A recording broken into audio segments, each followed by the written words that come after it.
ಎಫೆಸ 5:25. ಪುರುಷರೇ, ನೀವು ನಿಮ್ಮ ನಿಮ್ಮ ಹೆಂಡತಿರನ್ನು ಪ್ರೀತಿಸಿರಿ, ಯಾಕಂದರೆ ಕ್ರಿಸ್ತನ ಸಭೆಯನ್ನು ಪ್ರೀತಿಸಿ ಅದಕ್ಕಾಗಿ ತನ್ನನ್ನು ತಾನೇ ಒಪ್ಪಿಸಿಕೊಟ್ಟನು ಮತ್ತು ಆತನು ಅದನ್ನು ವಾಕ್ಯವೆಂಬ ನೀರಿನಿಂದ ತೊಳೆದು ಪ್ರತಿಷ್ಠಿಸಿ ಶುದ್ಧ ಮಾಡಿದಲ್ಲದೆ ಅದನ್ನು ಕಳಂಕ ಸುಕ್ಕು ಇಂಥದ್ದು ಯಾವುದಿಲ್ಲದೆ ಪರಿಶುದ್ಧವೂ ದೋಷವಿಲ್ಲದ್ದು ಆಗಿರುವ ಮಹಿಮೆಯುಳ್ಳ ಸಭೆಯನ್ನಾಗಿ ತನಗೆ ತಾನೇ ಸಮರ್ಪಿಸಿಕೊಳ್ಳಬೇಕೆಂದಿದ್ದಾನೆ. ಹಾಗೆಯೇ ಪುರುಷರೂ ಸಹ ಸ್ವಂತ ಶರೀರವನ್ನು ಪ್ರೀತಿಸಿಕೊಳ್ಳುವ ಪ್ರಕಾರವೇ ತಮ್ಮ ಹೆಂಡತಿಯನ್ನು ಪ್ರೀತಿಸುವ ಹಂಗಿನವರಾಗಿದ್ದಾರೆ. ತನ್ನ ಹೆಂಡತಿಯನ್ನು ಪ್ರೀತಿಸುವವನು ತನ್ನನ್ನೇ ಪ್ರೀತಿಸುವವನಾಗಿದ್ದಾನೆ. ಯಾಕಂದರೆ ಯಾರೂ ಎಂದು ಸ್ವಶರೀರವನ್ನು ಹಾಗೆ ಮಾಡಿದ್ದಿಲ್ಲ, ಆದರೆ ಅದನ್ನು ಪೋಷಿಸಿ ಸಂರಕ್ಷಿಸುವ ಪ್ರಕಾರ ಕರ್ತನ ಸಭೆಯನ್ನು ಪೋಷಿಸಿ ಸಂರಕ್ಷಿಸುವ ಆತನಾಗಿದ್ದಾನೆ. ಯಾಕಂದರೆ ನಾವು ಆತನ ದೇಹದ ಅಂಗಗಳು, ಆತನ ಮಾಂಸವು, ಆತನ ಎಲುಬುಗಳು ಆಗಿದ್ದೇವೆ. ಇದರ ನಿಮಿತ್ತದಿಂದ ಪುರುಷನ ತಾಯಿಗಳನ್ನು ಬಿಟ್ಟು ತನ್ನ ಹೆಂಡತಿಯನ್ನು ಸೇರಿಕೊಳ್ಳುವನು, ಅವರಿಬ್ಬರು ಒಂದೇ ಶರೀರವಾಗಿರುವರು. ಇದೊಂದು ದೊಡ್ಡ ಮರ್ಮವೇ. ಆದರೆ ನಾನು ಕ್ರಿಸ್ತನ ವಿಷಯವಾಗಿಯೂ ಸಭೆ ವಿಷಯವಾಗಿಯೂ ಮಾತನಾಡುತ್ತೇನೆ. ಇದನ್ನು ನೋಡುವಾಗ ದೊಡ್ಡ ಮರ್ಮವೇ ಅಂತ ಹೇಳುವಾಗ ಅದು ಏನಂದ್ರೆ ಕ್ರಿಸ್ತನ ವಿಷಯವಾಗಿಯೂ ಆತನ ಸಭೆಯ ವಿಷಯವಾಗಿಯೂ ಮಾತನಾಡುತ್ತೇನೆ. ಆ ಸಭೆ ಏನಾಗಿದೆ ಅಂದ್ರೆ ಎಫೆಸದಲ್ಲಾಗಲಿ, ಕೊರಿಂಥ ಮತ್ತು ಗಲಾತೆ ಅಲ್ಲಲ್ಲಿ ನೋಡುವಾಗ ಪೌಲನು ಸ್ಪಷ್ಟವಾಗಿ ಸಭೆಯನ್ನು ಕ್ರಿಸ್ತನ ದೇಹ ಎಂಬುದಾಗಿ ಕರೆದಿದ್ದಾನೆ. ಎಲ್ಲಿ ಕೂಡ ಅದನ್ನು ಬ್ರೈಡ್, ವಧು ಎಂಬುದಾಗಿ ಕರೆದಿಲ್ಲ. ಮತ್ತು ಅಷ್ಟೇ ಅಲ್ಲ, ನಾವು ಕಳೆದ ವಾರದಲ್ಲಿ 2 ವಿಷಯ ನೋಡಿದ್ದೇವೆ, ರೋಮಪುರದಲ್ಲಿ ಮತ್ತು 1 ಕೊರಿಂಥದಲ್ಲಿ ನೋಡೋ ಪ್ರಕಾರ. ಒಂದು ಕಡೆ ಪೌಲನು ಹೇಳ್ತಾನೆ, ನಿಮ್ಮನ್ನು ಶುದ್ಧ ಕನ್ಯೆಯಾಗಿ ನಾನು ಯೇಸು ಕ್ರಿಸ್ತನಿಗೆ ಅರ್ಪಿಸಬೇಕಂತ ಹೇಳುವಾಗ ಅದರ ಹಿನ್ನೆಲೆ ಮತ್ತು ಅದರ ಅರ್ಥ ನಾವು ನೋಡಿದ್ದೇವೆ. ರೋಮಪುರದಲ್ಲಿ ನಾವು ಸತ್ತು ಏನಂತಾರೆ ಎದ್ದು ಬಂದಿರುವಂಥ ಕರ್ತನನ್ನು ನಾವು ಮದುವೆ ಆಗ್ಬೇಕಂತ ಹೇಳ್ತಿರುವಾಗ ಅದು ಕೂಡ ಬ್ರೈಡ್ ಆಫ್ ಕ್ರೈಸ್ಟ್ ಅಥವಾ ಈ ಸಭೆ ಕರ್ತನಿಗೆ ಮದುವೆ ಆಗುವ ವಿಷಯದಲ್ಲಿ ಹೇಳಿಲ್ಲ ಅಂತ ಹೇಳಿ ನೋಡಿದೆ. ಹಾಗಿರುವಾಗ ನಾವು ಕೊನೆಗೆ ಕಳೆದ ವಾರದಲ್ಲಿ ನೋಡಿದ್ದೇನೆಂದ್ರೆ ಸಭೆ ಅಂತ ಹೇಳಿ ನೋಡುವಾಗ ಅಲ್ಲಿ ಪ್ರಕಟಣೆ 19ನೇ ಅಧ್ಯಾಯ 21ನೇ ಅಧ್ಯಾಯಕ್ಕೆ ಬರುವಾಗ ಆ ಸಭೆ ಯಾವುದು ಅನ್ನೋದಕ್ಕೆ ಪ್ರಶ್ನೆಗೆ ಉತ್ತರ ಸ್ಪಷ್ಟವಾಗಿ ಬರೆದಿದೆ. ಏನಂದ್ರೆ ಪೌಲನಲ್ಲಿ ಹೇಳ್ತಾನೆ, ಪ್ರಕಟಣೆ 21ನೇ ಅಧ್ಯಾಯಕ್ಕೆ ಬರ್ತೇವೆ. ಪ್ರಕಟಣೆ 21ನೇ ಅಧ್ಯಾಯ ಅಲ್ಲಿ 10ನೇ ವಚನ ನೋಡಿದ್ದೇವೆ. ಮತ್ತು ಅವನು ಆತ್ಮದಲ್ಲಿ ನನ್ನನ್ನು ಎತ್ತರವಾದ ದೊಡ್ಡ ಬೆಟ್ಟಕ್ಕೆ ಎತ್ಕೊಂಡು ಹೋಗಿ ಸ್ವರ್ಗದೊಳಗಿಂದ ಪರಿಶುದ್ಧವಾದ ಎರುಸಲೇಮೆಂಬ ಆ ದೊಡ್ಡ ಪಟ್ಟಣವು ದೇವರ ಕಡೆಯಿಂದ ಇಳಿದು ಬರುವುದನ್ನು ನಮಗೆ ತೋರಿಸಿದನು. ಅಂದ್ರೆ ಇಲ್ಲ ನೋಡುವಾಗ ಏನಂತಾರೆ ಮೊದಲಿಗಿತ್ತಿಯನ್ನು ಇಲ್ಲಿ ತೋರಿಸ್ತಿದ್ದಾನೆ. ಯಾಕಂದ್ರೆ 9ನೇ ವಚನದಲ್ಲಿ 2ನೇ ಭಾಗದಲ್ಲಿ ನೋಡ್ತೇವೆ, ಅಥವಾ 9ನೇ ವಚನ ನೋಡೋಣ. 9ನೇ ವಚನ, ಕಡೆ 7 ಉಪದ್ರವಗಳಿಂದ ತುಂಬಿದ 7 ಪಾದಗಳು ಹಿಡಿದಿದ್ದ 7 ಮಂದಿ ದೂತರಲ್ಲಿ ಒಬ್ಬನು ಬಂದು ನನ್ನ ಸಂಗಡ ಮಾತನಾಡುತ್ತಾ, ಇಲ್ಲಿಗೆ ಬಾ, ಕುರಿಮರಿಯಾದಾತನಿಗೆ ಹೆಂಡತಿಯಾಗತಕ್ಕ ಮೊದಲಿಗಿತ್ತಿ ನಿನಗೆ ತೋರಿಸುವನು. ಸೊ ಮೊದಲಿಗಿತ್ತಿ ತೋರಿಸ್ತೆ ಅಂತ ಹೇಳಿದ್ರೆ ಹೇಳಿರುವುದಕ್ಕೆ ಸ್ಪಷ್ಟವಾಗಿ ಉತ್ತರ ಇದೆ. ಆದ್ರೆ ಯಾಕೆ ಅನೇಕರು ಸಭೆ ಅಂದ್ರೆ ಮೊದಲಿಗಿತ್ತಿ, ಯೇಸು ಕ್ರಿಸ್ತನ ಮೊದಲಿಗಿತ್ತಿ, ಮತ್ತು ನಾವು ಮುಂದೆ ಒಂದು ಇದು ಮಾಡ್ಕೊಂಡ್ ಬಂದಿದ್ದಾರೆ ಅಂದ್ರೆ ನಾವು ರ್ಯಾಪ್ಚರ್ ಏನಂತಾರೆ ಎತ್ತಲ್ಪಡುತ್ತೇವೆ. ಎತ್ತಲ್ಪಟ್ಟ ನಂತರ ಮೇಲೆ ಏನಾಗ್ತಾರೆ, ಮದುವೆ ಆಗುತ್ತೆ. ಇದೊಂದು ಬಹಳ ಕಾಮನ್ ಆಗಿ ಎಲ್ಲರೂ ನಂಬ್ಕೊಂಡ್ಬಂದಿದ್ದಾರೆ. ಆದ್ರೆ ಬೈಬಲ್ನಲ್ಲಿ ಅದಕ್ಕೆ ಯಾವುದೇ ಆಧಾರ ಇಲ್ಲ. ಎತ್ತಲ್ಪಟ್ಟ ಮೇಲೆ ನಮಗೆ ನ್ಯಾಯ ತೀರ್ಪು ಉಂಟು. ಕ್ರಿಸ್ತನ ನ್ಯಾಯ ತೀರ್ಪಿನ ಸಿಂಹಾಸನ ಮುಂದೆ ಹಾಜರಾಗ್ತೇವೆ, ಅಲ್ಲಿ ನ್ಯಾಯ ತೀರ್ಪು ಉಂಟು. ಮತ್ತು ಆ ನ್ಯಾಯ ತೀರ್ಪು ಕೂಡ 1 ಕೊರಿಂಥ 3ನೇ ಅಧ್ಯಾಯದ ಪ್ರಕಾರ ಅದ್ರ ರಕ್ಷಣೆ ಹೊಂದಿದ್ದೀರೋ ಹೊಂದಿಲ್ವೋ ಅಂತ ಪರೀಕ್ಷೆ ಮಾಡುವಂತ ನ್ಯಾಯ ತೀರ್ಪಲ್ಲ, ಅಥವಾ ರಕ್ಷಣೆ ಕಳೆದುಕೊಳ್ಳುವಂತ ನ್ಯಾಯ ತೀರ್ಪಲ್ಲ, ಬದಲಾಗಿ ಪ್ರತಿಫಲಗಳನ್ನು ಕೊಡುವಂತ ನ್ಯಾಯ ತೀರ್ಪು. ಮತ್ತು ಅಷ್ಟೇ ಅಲ್ಲ, ಇಲ್ಲಿ ಬೇರೆ ಕಡೆ ಪೌಲನು ಹೇಳಿರೋ ಹಾಗೆ ಕಿರೀಟಗಳನ್ನು ಹೊಂದುವಂತ ಪ್ರತಿಫಲಗಳನ್ನು ಹೊಂದುವಂತ ನ್ಯಾಯ ತೀರ್ಪು. ಅದರ ಆಧಾರದ ಮೇಲೆ ನಾವು ಕಳೆದ ವಾರದಲ್ಲಿ ನೋಡಿದ್ದೇವೆ ಮತ್ತು ಎಫೆಸ 6ರಲ್ಲಿ ಕೂಡ ನೋಡ್ತೇವೆ. ಇವತ್ತು ಏನಂತಾರೆ ಅಂಧಕಾರದ ದುಷ್ಟ ಸೇನೆ ಮೇಲೆ ಕೂಡ ಇದೆ. ಅನೇಕರು ನಾವು ಗ್ಯಾಪ್ ಥಿಯರಿ ಬಗ್ಗೆ ನೋಡಿದ್ದೇವೆ. ಸೈತಾನು ಅವತ್ತು ದೇವರು ಅವನಿಗೆ ಅಲ್ಲಿಂದ ಓಡಿಸ್ಬಿಟ್ಟ, ಅದು ಇದು ಅಂತೆಲ್ಲ ಹೇಳ್ತಾರೆ. ಆದ್ರೆ ಅದರ ನಂತರದಲ್ಲಿ ಕೂಡ ನಾವು ವಾಕ್ಯ ನೋಡಿದ್ದೇವೆ. ಅದೆಲ್ಲ ಆದಿಕಾಂಡದಲ್ಲಿ ಅದು ಮುಗಿದ ಮೇಲೆ ಕೂಡ ಯೋಬನ ಗ್ರಂಥದಲ್ಲಿ ಬರುವಾಗ ಹೇಗೋ ಯೋಬನ ಗ್ರಂಥ ಅದಕ್ಕಿಂತ ಮುಂಚೆ ಅಂತ ಹೇಳ್ತೇವೆ. ಅದ್ರ ಒಟ್ಟಿನಲ್ಲಿ ದೇವದೂತರು ದೇವರ ಮುಂದೆ ಕಾಣಿಸ್ಕೊಳ್ಳುವಾಗ ಸೈತಾನನು ಕೂಡ ಕಾಣಿಸ್ಕೊಳ್ತಾನೆ. ಎಲ್ಲಿವರೆಗೂ ಪ್ರಕಟಣೆ ಗ್ರಂಥ 12ನೇ ಅಧ್ಯಾಯದವರೆಗೂ ಅದನ್ನು ಪರಲೋಕದಲ್ಲಿ ಇದ್ದಾನೆ. ಅದಕ್ಕೆ ನಾವು ಯಾವುದ್ರ ಮೇಲೆ ಹೋರಾಟ ಮಾಡ್ತೇವೆ ಎಫೆಸ 6ರಲ್ಲಿ ನಾವು ನೋಡಿದ್ದೇವೆ. ಎಫೆಸ 6:12. ಯಾಕಂದ್ರೆ ನಾವು ಹೋರಾಡುವುದು ರಕ್ತ ಮಾಂಸಕ್ಕೆ ವಿರೋಧವಾಗಿಲ್ಲ, ಆದರೆ ರಾಜತ್ವಗಳ ಮೇಲೆಯೂ ಅಧಿಕಾರಗಳ ಮೇಲೆಯೂ ಈ ಲೋಕದ ಅಂಧಕಾರದ ಅಧಿಪತಿಗಳ ಮೇಲೆಯೂ ಆಕಾಶ ಮಂಡಲದಲ್ಲಿರುವ ಆತ್ಮಿಕ ದುಷ್ಟತನದ ಮೇಲೆಯೂ ಹೋರಾಡುವವರಾಗಿದ್ದೇವೆ. ಸೊ ಇದೆಲ್ಲ ಹೇಳ್ತಾನೆ ಅಂದ್ರೆ ಆಕಾಶ ಮಂಡಲದಲ್ಲಿರುವ, ಅದು ಇಂಗ್ಲಿಷ್ನಲ್ಲಿ ಹೆವೆನ್ ಅಂತ ಹೇಳಿ ನೋಡೋದು. ಇವತ್ತು ಸೈತಾನನ ಪ್ರಭುತ್ವ ಇನ್ನೂ ಅಲ್ಲಿದೆ.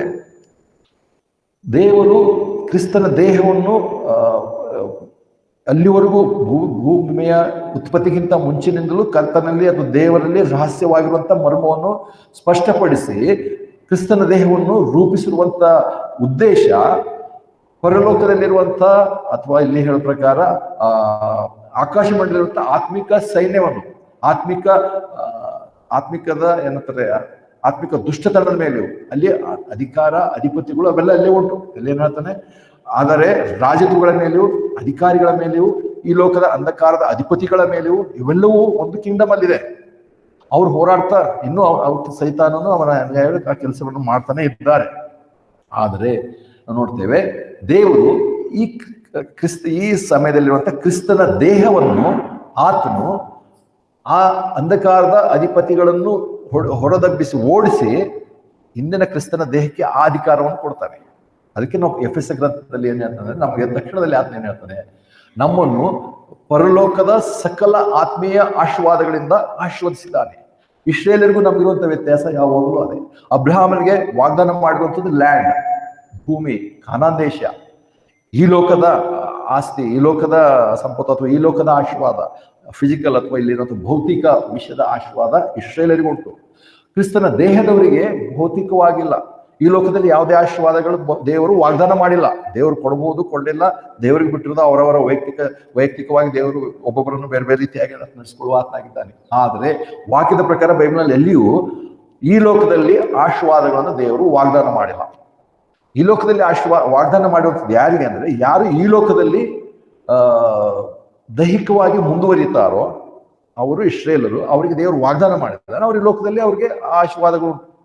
ಯಾರು ಸುಳ್ಳು ಪಾಠಗಳು, ಪ್ರಾಸ್ಪರಿಟಿ ಗಾಸ್ಪಲ್ ಅಂತಿದೆಯಲ್ಲ, ನಿಮ್ಗೆ ಲೋಕದಲ್ಲಿ ದೇವರು ಐಶ್ವರ್ಯ ಕೊಡ್ತಾನೆ, ಸಂಪತ್ತು ಕೊಡ್ತಾನೆ, ರೋಗ ಸ್ವಸ್ಥತೆ ಕೊಡ್ತಾನೆ, ಕಷ್ಟಗಳು ಪರಿಹಾರ ಮಾಡ್ತಾನೆ, ಬಡತನ ನಿರ್ಮೂಲನೆ, ಇವೆಲ್ಲ ಸುಳ್ಳು ಕಥೆಗಳು. ಮತ್ತು ಇದಕ್ಕೆ ನಾವು ನೋಡ್ತೇವೆ, 1 ತಿಮೋಥಿ 4 ನೋಡುವಾಗ ಡಾಕ್ಟ್ರಿನ್ ಆಫ್ ಡೆವಿಲ್ಸ್ ಅಂತ ಹೇಳ್ತಾನೆ. ಏನಂದ್ರೆ, ಯಾವಾಗ ಯಾವ ಸುವಾರ್ತೆ ಹೇಳಬೇಕು ಆ ಸುವಾರ್ತೆ ಹೇಳೋದಾದ್ರೆ ಮನುಷ್ಯರ ಮನಸ್ಸನ್ನು ಮಂಕು ಮಾಡುತ್ತೆ ಸೈತಾನನ ಆಲೋಚನೆ. ಸೈತಾನನ ಅವರವರನ್ನು ಉಪಯೋಗಿಸಿ ಅವರವರಿಗೆ ಅದೇ ನಂಬಿಕೆ ಕೊಟ್ಬಿಟ್ಟು ಅವ್ರಾಯ್ತು ನಾವು ನಂಬಿದ್ದೇವೆ, ಅವ್ರಿಗೆ ಮತ್ತೆ ಸತ್ಯವಾದಂತ ಸುವಾರ್ತೆ ಹೇಳಿದ್ರೆ ಅವರು ಸ್ವೀಕಾರ ಮಾಡಲ್ಲ, ಅವ್ರ ಪಾಡಿಗೆ ಅವ್ರು ನಂಬಿದ್ದೇವೆ. ಅದಕ್ಕೆ ನೋಡ್ತೇವೆ, ನಮಗೆ ಈ ಲೋಕದಲ್ಲಿ ಯಾವುದೇ ಲೌಕಿಕವಾದಂತಹ ಆಶೀರ್ವಾದಗಳು ದೇವರು ವಾಗ್ದಾನ ಮಾಡಿಲ್ಲ. ನಮಗೆ ಪರಲೋಕದ ಸಕಲ ಆತ್ಮೀಯ ಆಶೀರ್ವಾದ ಕೊಟ್ಟಿದ್ದಾನೆ. ಸಕಲ ಆತ್ಮೀಯ ಆಶೀರ್ವಾದ ಇಸ್ರೇಲ್ ಇರುವುದಕ್ಕಿಂತಲೂ ಹೆಚ್ಚಾದಂತಹ ಆಶೀರ್ವಾದ ಸಭೆಗೆ, ಕ್ರಿಸ್ತನ ದೇಹಕ್ಕೆ ಉಂಟು. ಯಾಕಂದ್ರೆ ಕ್ರಿಸ್ತನ ಎಟರ್ನಲ್ ಕಿಂಗ್ಡಮ್ ಅಂತ ಏನೇನು ನೋಡ್ತೇವೆ, ಆ ದೇವರ ರಾಜ್ಯದಲ್ಲಿ ನಮಗೆ ಅಧಿಕಾರ ಪರಲೋಕದಲ್ಲಿ ಉಂಟು. ಆ ಪರಲೋಕದಲ್ಲಿರುವಂತ ಅಧಿಕಾರ ಇದೀ ಸೃಷ್ಟಿಯನ್ನೇ ಆಳ್ವಿಕೆ ಮಾಡುತ್ತೆ. ಅದಕ್ಕೆ ಬೈಬಲ್ ಅಂತ ಪ್ರಾರಂಭ ಮಾಡುವಾಗ ದೇವರು ಎಷ್ಟು ಸ್ಪಷ್ಟವಾಗಿ ಹೇಳಿದಾರೆ ಅಂದ್ರೆ, ಆದಿಯಲ್ಲಿ ದೇವರು ಪರಲೋಕವನ್ನು ಭೂಮಿಯನ್ನು ಅಲ್ಲಿ ಆಕಾಶ ಅಂತ ಹೇಳಿದ್ದಾರೆ. ಆದ್ರೆ ಹೆವೆನ್ ಅಂಡ್ ಅರ್ತ್, ನಾವು ಪ್ಲಾನಿಟೇರಿಯಂ ಹೋದ್ರೆ ಅಲ್ಲಿ ತೋರಿಸ್ತಾರೆ, ಅಲ್ಲಿ ಎಷ್ಟೋ ಒಂದು ನಕ್ಷತ್ರಗಳು ತೋರಿಸ್ತಾ ಇರ್ತಾರೆ. ಅಲ್ಲಿ ನೋಡಿ ಇದು ಸಣ್ಣ ಚುಕ್ಕೆ, ಇದು ನೋಡು ಭೂಮಿ ಇದೆ ಅಂತ. ಭೂಮಿ ನಂತರ ನೋಡಿ ಈ ಭೂಮಿ ಯಾವ್ದ್ರಿದೆ, ಮಿಲ್ಕಿ ಗ್ಯಾಲಕ್ಸಿನಲ್ಲಿ ಇದೆ, ಅದಿಷ್ಟು. ಅದಾದ್ಮೇಲೆ ನೋಡು ಮತ್ತೆ ಬೇರೆ ಬೇರೆ ಕಡೆ ಎಷ್ಟೆಷ್ಟು ಗ್ಯಾಲಕ್ಸಿಗಳಿವೆ ಅಂತ ಹೇಳಿ, ಅಷ್ಟೊಂದು ಅಸಂಖ್ಯಾತವಾದಂಥದ್ದು ನಕ್ಷತ್ರಗಳು ನೋಡಿದ್ರೆ ಭೂಮಿ ಒಂದು ಸಣ್ಣದಾಗಿ ಕಾಣ್ತಾ ಇರುತ್ತೆ. ಆದ್ರೆ ಬೈಬಲಲ್ಲಿ ದೇವರು ಬೈಬಲ್ ಪ್ರಾರಂಭ ಮಾಡುವಾಗ ಆತನು ಬೇರೆ ಬೇರೆ ರೀತಿಯಲ್ಲಿ ಆತನು ವಿವರಿಸಬಹುದಾಗಿತ್ತು. ಆದ್ರೆ ಆತನ ಒಂದು ಆಲೋಚನೆಯಲ್ಲಿ ಯಾವಾಗಲೂ ಪರಲೋಕ ಭೂಮಿ, ಹೆವೆನ್ ಅಂಡ್ ಅರ್ತ್ ಇಷ್ಟೇ ಇತ್ತು. ಅದಕ್ಕೋಸ್ಕರವೇ ಆತನೆಲ್ಲ ಆಲೋಚನೆ ಉಂಟು. ಅದು ಸ್ವಲ್ಪ ಮಟ್ಟಿಗೆ ಸೈತಾನನ ಕುತನೆಯಿಂದ ವಂಚನೆಯಿಂದ ಆದಮ ಹವಳವರಿಗೆ ಒಳಗಾಗಿ ಯಾವಾದ್ರ ಮೇಲೆ ಎಲ್ಲರ ಮೇಲೆ ದೊರೆತನ ಮಾಡೋದ್ರೆ ದೇವ್ರೇನು ಆದಮ ಹವಳಿಗೆ ಅಪ್ಪಣೆ ಕೊಟ್ಟಿದನೋ, ಆಶೀರ್ವಾದ ಕೊಟ್ಟಿದನೋ, ವಾಗ್ದಾನ ಮಾಡಿದ ಕಳ್ಕೊಂಡ್ರು. ಆದರೆ ಮತ್ತೆ ಒಂದು ದಿವಸ ಮತ್ತೆ ಅದೇ ಪರಲೋಕ ಭೂಮಿ, ಹೆವೆನ್ ಅಂಡ್ ಅರ್ತ್ ಆತನ ಉದ್ದೇಶ. ಇವತ್ತಿನ ಕ್ರಿಸ್ತನ ದೇಹ ಪರಲೋಕಕ್ಕೆ, ಸ್ವರ್ಗದಲ್ಲಿ ನಾವು ಸೇರುವಂತವರಾಗಿದ್ದೇವೆ. ಅದಕ್ಕೆ ಪೌಲನಿಂದಲೇ ಮುಂದೆ ನೋಡ್ತೇವೆ. ಪೌಲನ್ ಹೇಳ್ದ, ನಾನು ದೇಹದಲ್ಲಿ ಗೈರು ಹಾಜರ ತಕ್ಷಣ ಕರ್ತನೊಂದಿಗೆ ಪ್ರತ್ಯಕ್ಷವಾಗ್ತೇನೆ. Absent in the body, present with the Lord. ಇದು ಪೌಲನ್ ತಿಳಿಸಿರುವಂತ ಸಂಗತಿ. ಅದಕ್ಕಿಂತ ಮುಂಚೆ ಅದಿರಲಿಲ್ಲ.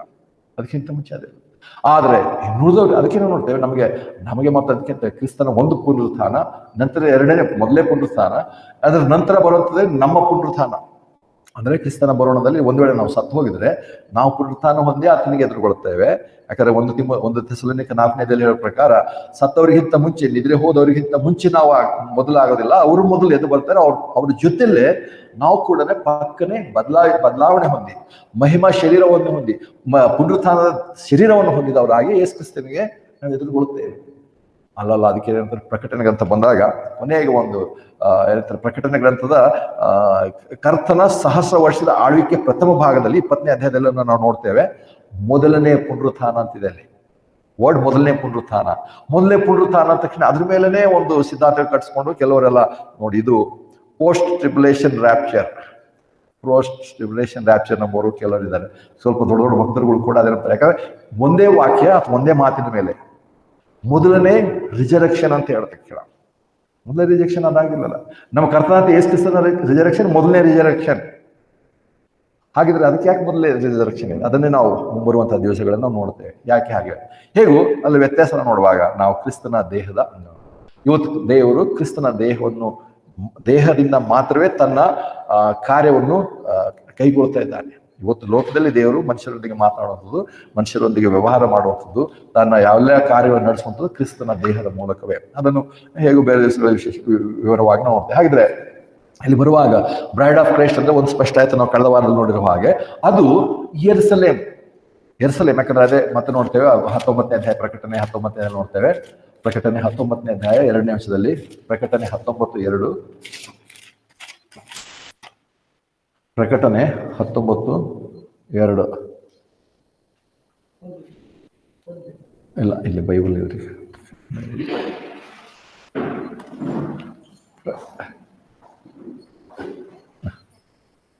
ಪ್ರಕಟಣೆ 19ನೇ ಅಧ್ಯಾಯ 2ನೇ ವಚನ ನೋಡುತ್ತೇವೆ.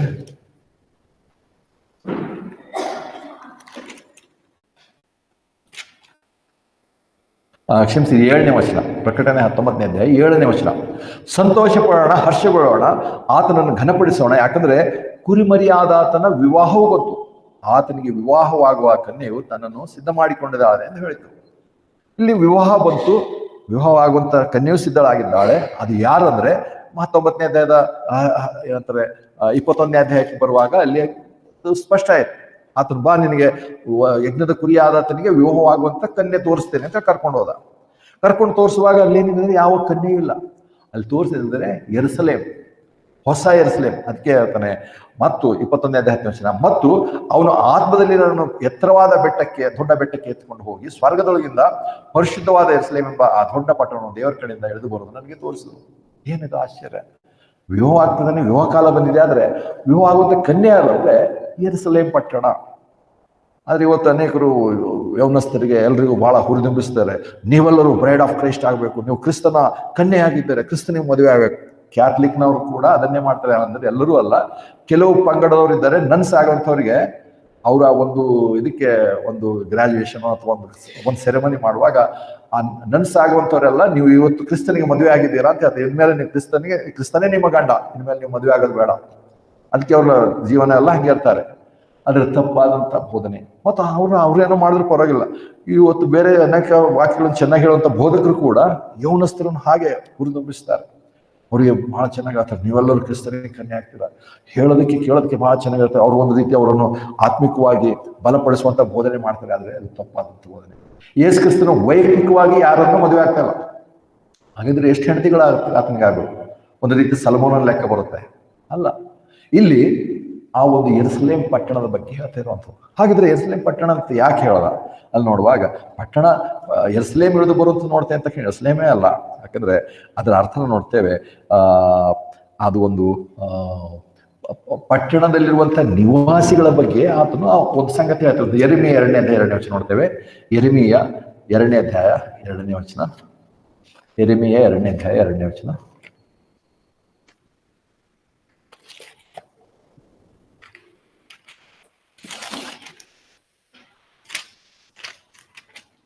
ಯೆರೆಮೀಯ 1 ಮತ್ತು 2 ವಚನ. ಇದಲ್ಲದೆ ಕರ್ತನ ವಾಕ್ಯ ನನಗೆ ಉಂಟಾಗಿ ಹೇಳಿದಂದ್ರೆ, ನೀನು ಹೋಗಿ ಯೆರೂಸಲೇಮಿನ ಕಿವಿಗಳಲ್ಲಿ ಕೂಗಿ ಹೇಳಬೇಕಾದದೇನೆಂದರೆ, ಕರ್ತನು ಹೀಗೆ ಹೇಳುತ್ತಾನೆ, ನಾನು ನಿನ್ನನ್ನು ನಿನ್ನ ಯೌವನದ ವಾತ್ಸಲ್ಯ, ನಿನ್ನ ನಿಶ್ಚಿತಾರ್ಥ ಪ್ರೀತಿಯನ್ನು ನೀನು ಅರಣ್ಯದಲ್ಲಿ ಬಿತ್ತಲ್ಪಡದ ದೇಶದಲ್ಲಿಯೂ ನನ್ನನ್ನು ಹಿಂಬಾಲಿಸಿದ್ದನ್ನು ಜ್ಞಾಪಕ ಮಾಡಿಕೊಳ್ಳುತ್ತೇನೆ. ಇಲ್ಲಿ ಹೇಳುವಾಗ ಆತ್ಮನು ಇಸ್ರೇಲ್ ಜನರೇ ನೀವು ಕಿವಿಗಳಿಂದ ಕೇಳ್ರಿ ಅಂತ ಹೇಳ್ತಲ್ಲ. ಆತನು ಇಸ್ರೇಲರನ್ನು ಕೇಳೋದಕ್ಕೋಸ್ಕರ ಅವರನ್ನು ಹೇಗೆ ಸಂಬೋಧಿಸ್ತಾ ಇದ್ದಾನೆ ಅಂದ್ರೆ, ಆತನು ಹೋಗಿ ಯೆರೂಸಲೇಮಿನ ಕಿವಿಗಳಲ್ಲಿ ಹೋಗಿ ಹೇಳು. ಹಾಗಾದ್ರೆ ಯೆರೂಸಲೇಮಿಗೆ ಕಿವಿ ಎಲ್ಲಿದೆ? ಸೊ ಇಲ್ಲಿ ಪರಿಶುದ್ಧವಾದಂಥ ಅಲಂಕೃತವಾಗಿರುವಂಥ ವಿವಾಹಕ್ಕೋಸ್ಕರ ಬರ್ತಿರುವಂಥ ಪಟ್ಟಣ ಅಂತ ಹೇಳಿ ನೋಡುವಾಗ ಪಟ್ಟಣವೇ ಅಂತ ತೋರಿಸಿದ್ರು ಕೂಡ ಒಂದು ರೀತಿ ಅದಕ್ಕೆ ನೋಡ್ತೇವೆ ಇಂಗ್ಲಿಷ್ನಲ್ಲಿ ಫಿಗರ್ ಆಫ್ ಸ್ಪೀಚ್ ಮತ್ತು ಮೆಟಾಫರ್ಸ್ ಅಂತ ಹೇಳಿ ನೋಡ್ತೇವೆ. ಒಂದು ಸಾಂಕೇತಿಕವಾಗಿ ಅದಕ್ಕೆ ಒಂದು ಗುರುತಾಗಿ ವಿಷಯಗಳು ಬರೆದಿರುವಂತ ನೋಡ್ತೇವೆ, ನಮಗೆ ಮನುಷ್ಯರಿಗೆ ಅರ್ಥ ಆಗೋದಕ್ಕೋಸ್ಕರ. ಇದು ಯೆರೂಸಲೇಮ್ ಪಟ್ಟಣ ಅಂತ ತಕ್ಷಣ ಅದು ಪಟ್ಟಣ ಏನಂದ್ರೆ ಪಟ್ಟಣವೇ ಅಲ್ಲ, ಆದ್ರೆ ಒಂದು ರೀತಿ ಅದರಲ್ಲಿರುವಂತ ಜನಾಂಗ, ಅದರಲ್ಲಿ ವಾಸಿಸುವಂತ ಜನರಿಗೆ ಬಗ್ಗೆ ಕರ್ತನು ಹೇಳ್ತಿದ್ದಾರೆ. ಹಾಗೆ ಹೇಳಿದಾಗ ಅದು ಮುಂದೆ ಬರುವಾಗ ಏನಾಗುತ್ತೆ, ಅದೇ ಪಟ್ಟಣದ ಬಗ್ಗೆ ನೋಡ್ತೇವೆ 21ನೇ ಅಧ್ಯಾಯದಲ್ಲಿ ಮುಂದೆ ಬರ್ತೇವೆ. ಮುಂದೆ ಬರುವಾಗ ಅಲ್ಲಿ ಆತನು ಹೇಳ್ತಾರೆ 13ನೇ ವಚನಕ್ಕೆ ಬರ್ತೇವೆ. 12ನೇ ವಚನದಲ್ಲಿ 21ನೇ ಅಧ್ಯಾಯ 12ನೇ ವಚನ, ಆ ಪಟ್ಟಣಕ್ಕೆ ಬಹಳ ಎತ್ತರವಾದ ಗೋಡೆ ಇತ್ತು, ಅದಕ್ಕೆ 12 ಹೆಬ್ಬಾಗಿಲುಗಳಿದ್ದು, ಆ ಬಾಗಿಲುಗಳ ಬಳಿ 12 ಮಂದಿ ದೂತರಿದ್ದರು. ಅವುಗಳ ಮೇಲೆ ಇಸ್ರಾಯೇಲರ 12 ಗೋತ್ರಗಳ ಹೆಸರುಗಳು ಬರೆದಿದ್ದವು. ಪೂರ್ವ ದಿಕ್ಕಿನಲ್ಲಿ 3 ಹೆಬ್ಬಾಗಿಲುಗಳಿದ್ದವು, ಉತ್ತರ ದಿಕ್ಕಿನಲ್ಲಿ 3 ಹೆಬ್ಬಾಗಿಲು, ದಕ್ಷಿಣ ದಿಕ್ಕಿನಲ್ಲಿ 3 ಹೆಬ್ಬಾಗಿಲು, ಪಶ್ಚಿಮ ದಿಕ್ಕಿನಲ್ಲೂ 3 ಹೆಬ್ಬಾಗಿಲಿದ್ದವು. ಪಟ್ಟಣದ ಗೋಡೆಗೆ 12 ಅಸ್ತಿವಾರಗಳಿದ್ದವು. ಅವುಗಳ ಮೇಲೆ ಕುರಿಮರಿಯಾದಾತನ 12 ಮಂದಿ ಅಪೊಸ್ತಲರ ಹೆಸರುಗಳು ಇದ್ದವು.